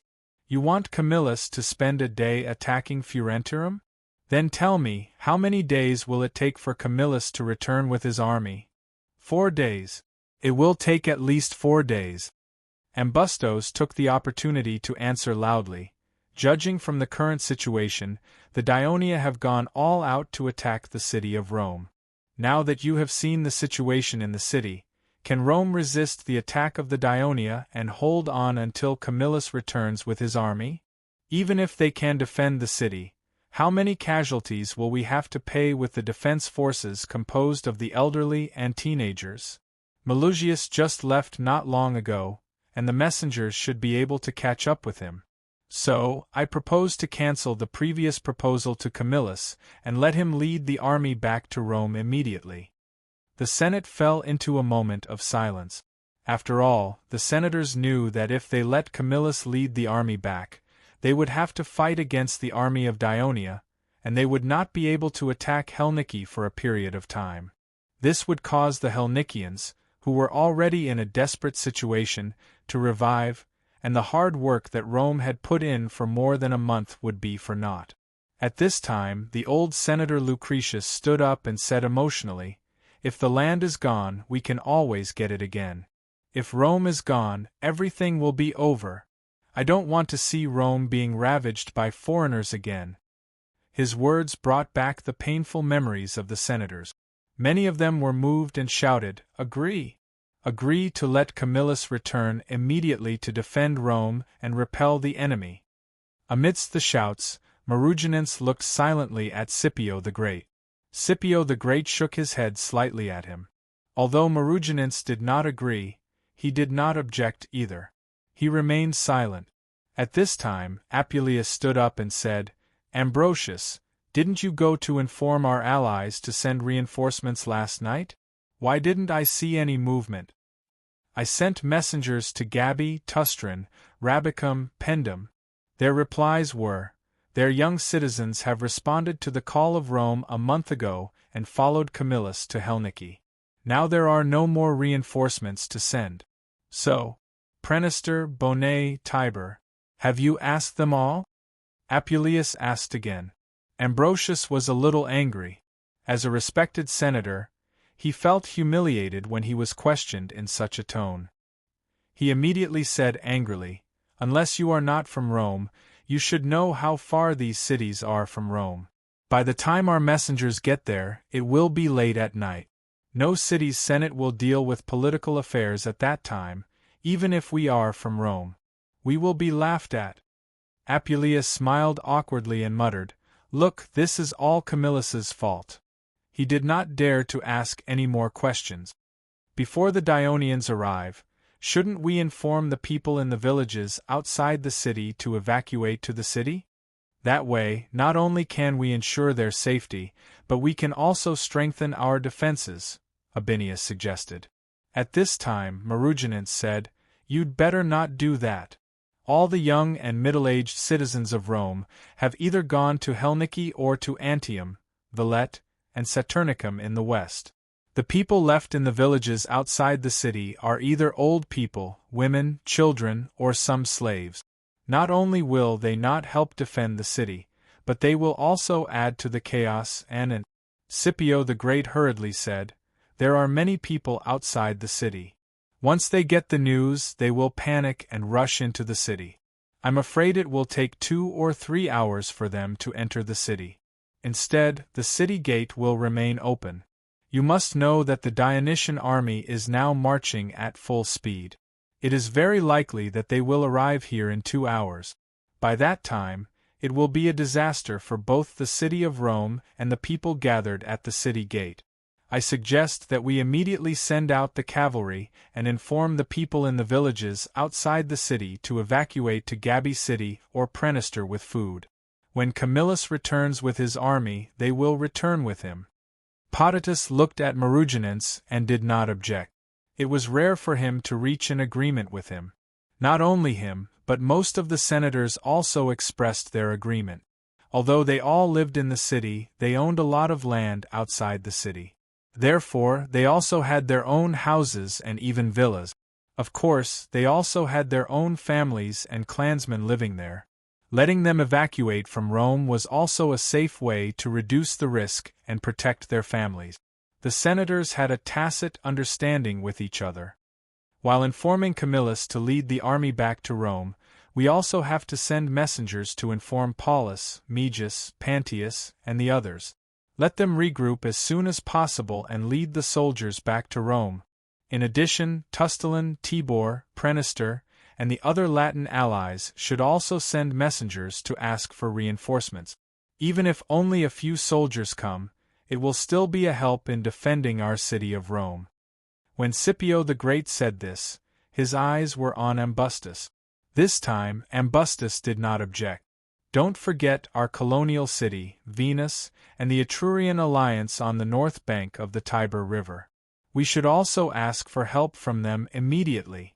Although they have also sent reinforcements to participate in the war against the Hernici, compared to the Latin alliance, they should still have the strength to send more reinforcements," Potitus reminded loudly. "Dear Potitus, your reminder is right." Scipio the Great's tactful response was much more tactful than Apuleius's.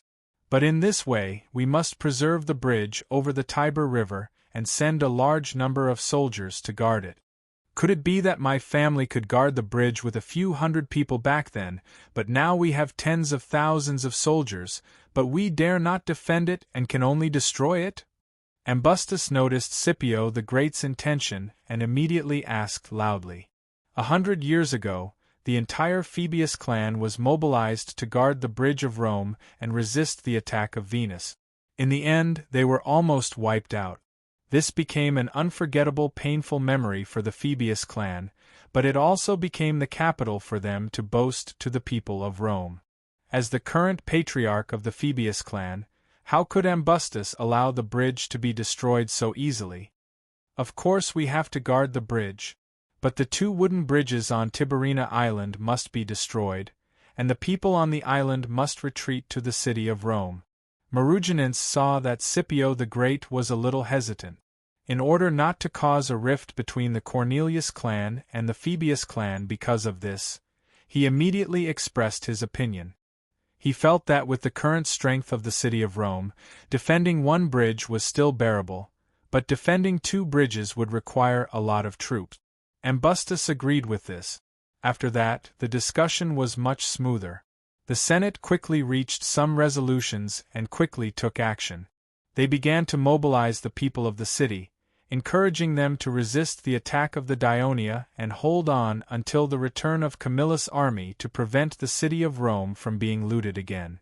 Note: the Fabius clan, also known as Fabian, came from this clan. In the war between Hannibal and Rome, the Fabian consul who used delaying tactics to save Rome came from this clan. Chapter 776. The people of Rome quickly calmed down under the atmosphere of a common enemy. Once again, they enthusiastically signed up to defend the city. The Roman cavalry also galloped in the fields outside the city, urgently informing the people in the villages to evacuate immediately. More than a dozen messengers also galloped out of Rome in all directions to ask for help from the colonial cities and their allies. Ostia was more than 50 miles away from Rome, and there were no other city-states in between. Rome was also nearly 30 miles away from the nearest ally. This was the result of the strong expansion of the people of Rome over the past 100 years. They constantly defeated the nearby city-states, and then moved their people into Rome. Rome was constantly growing, and the land under its direct control was increasing. However, it left an empty area of dozens of miles around it, allowing the two armies of Daionia to march smoothly without any hindrance. It was unknown whether the people of Rome regretted their short-sighted and tyrannical actions in the past. In particular, the two cavalry legions of Daionia galloped all the way to the forefront of the whole army. At this time, they saw smoke rising in the distance. Damn it! It must be the people of Rome burning their granaries. Leds remembered the order given to him by the messenger sent by the king of Devers last night. Tomorrow morning, after the whole army sets off, the 1st and 2nd Cavalry legions must rush to the river port on the Tiber River outside the city of Rome as fast as possible. Seize the granaries at all costs. Leds could not help but feel anxious. He shouted, "Hurry up! Prepare to fight the fire!" The anxious Leds actually ordered the bugler to blow the horn to charge, and took the lead to lead the soldiers to gallop.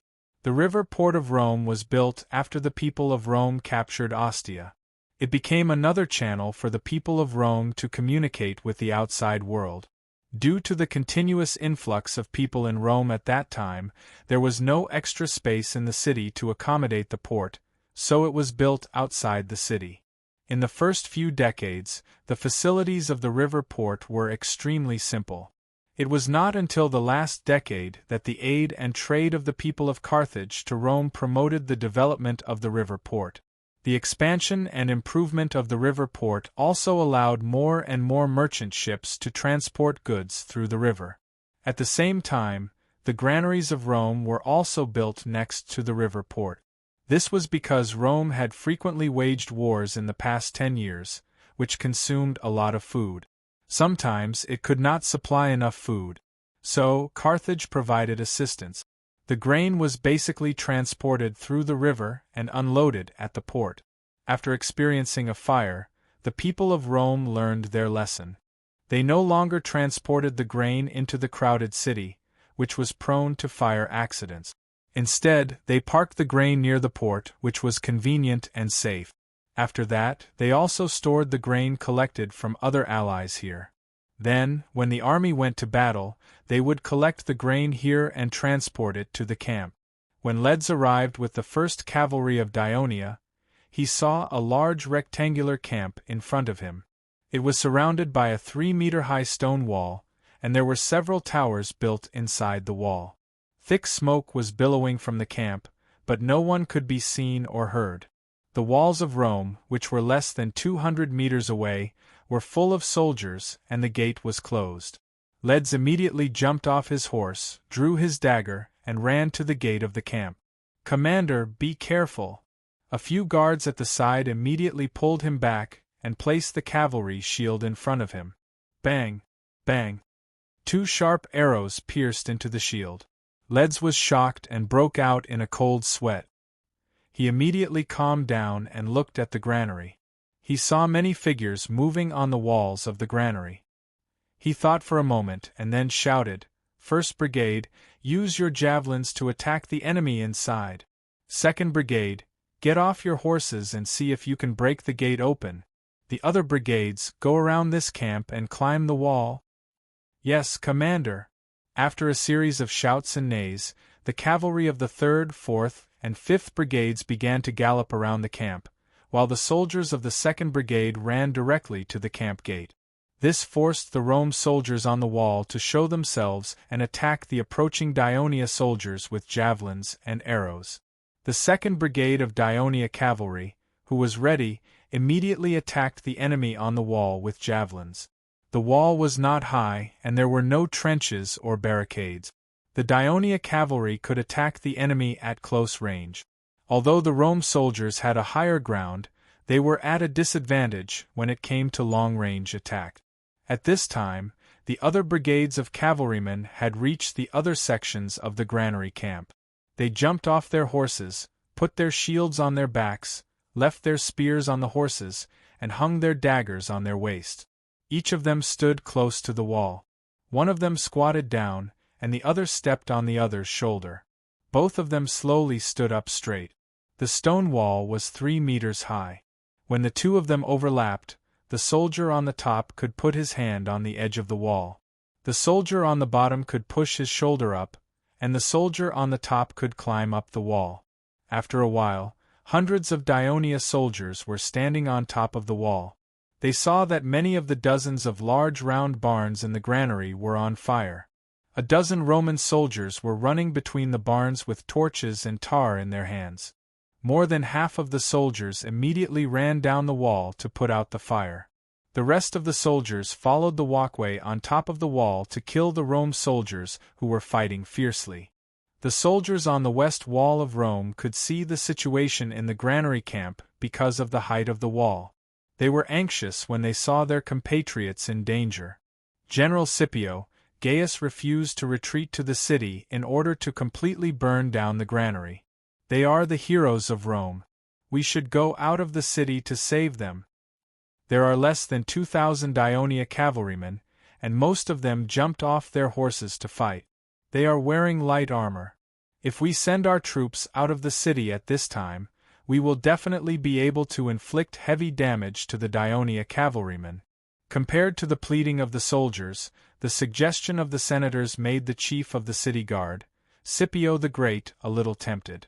Now, not only were Rome's militia standing on top of the city wall, there were also some senators.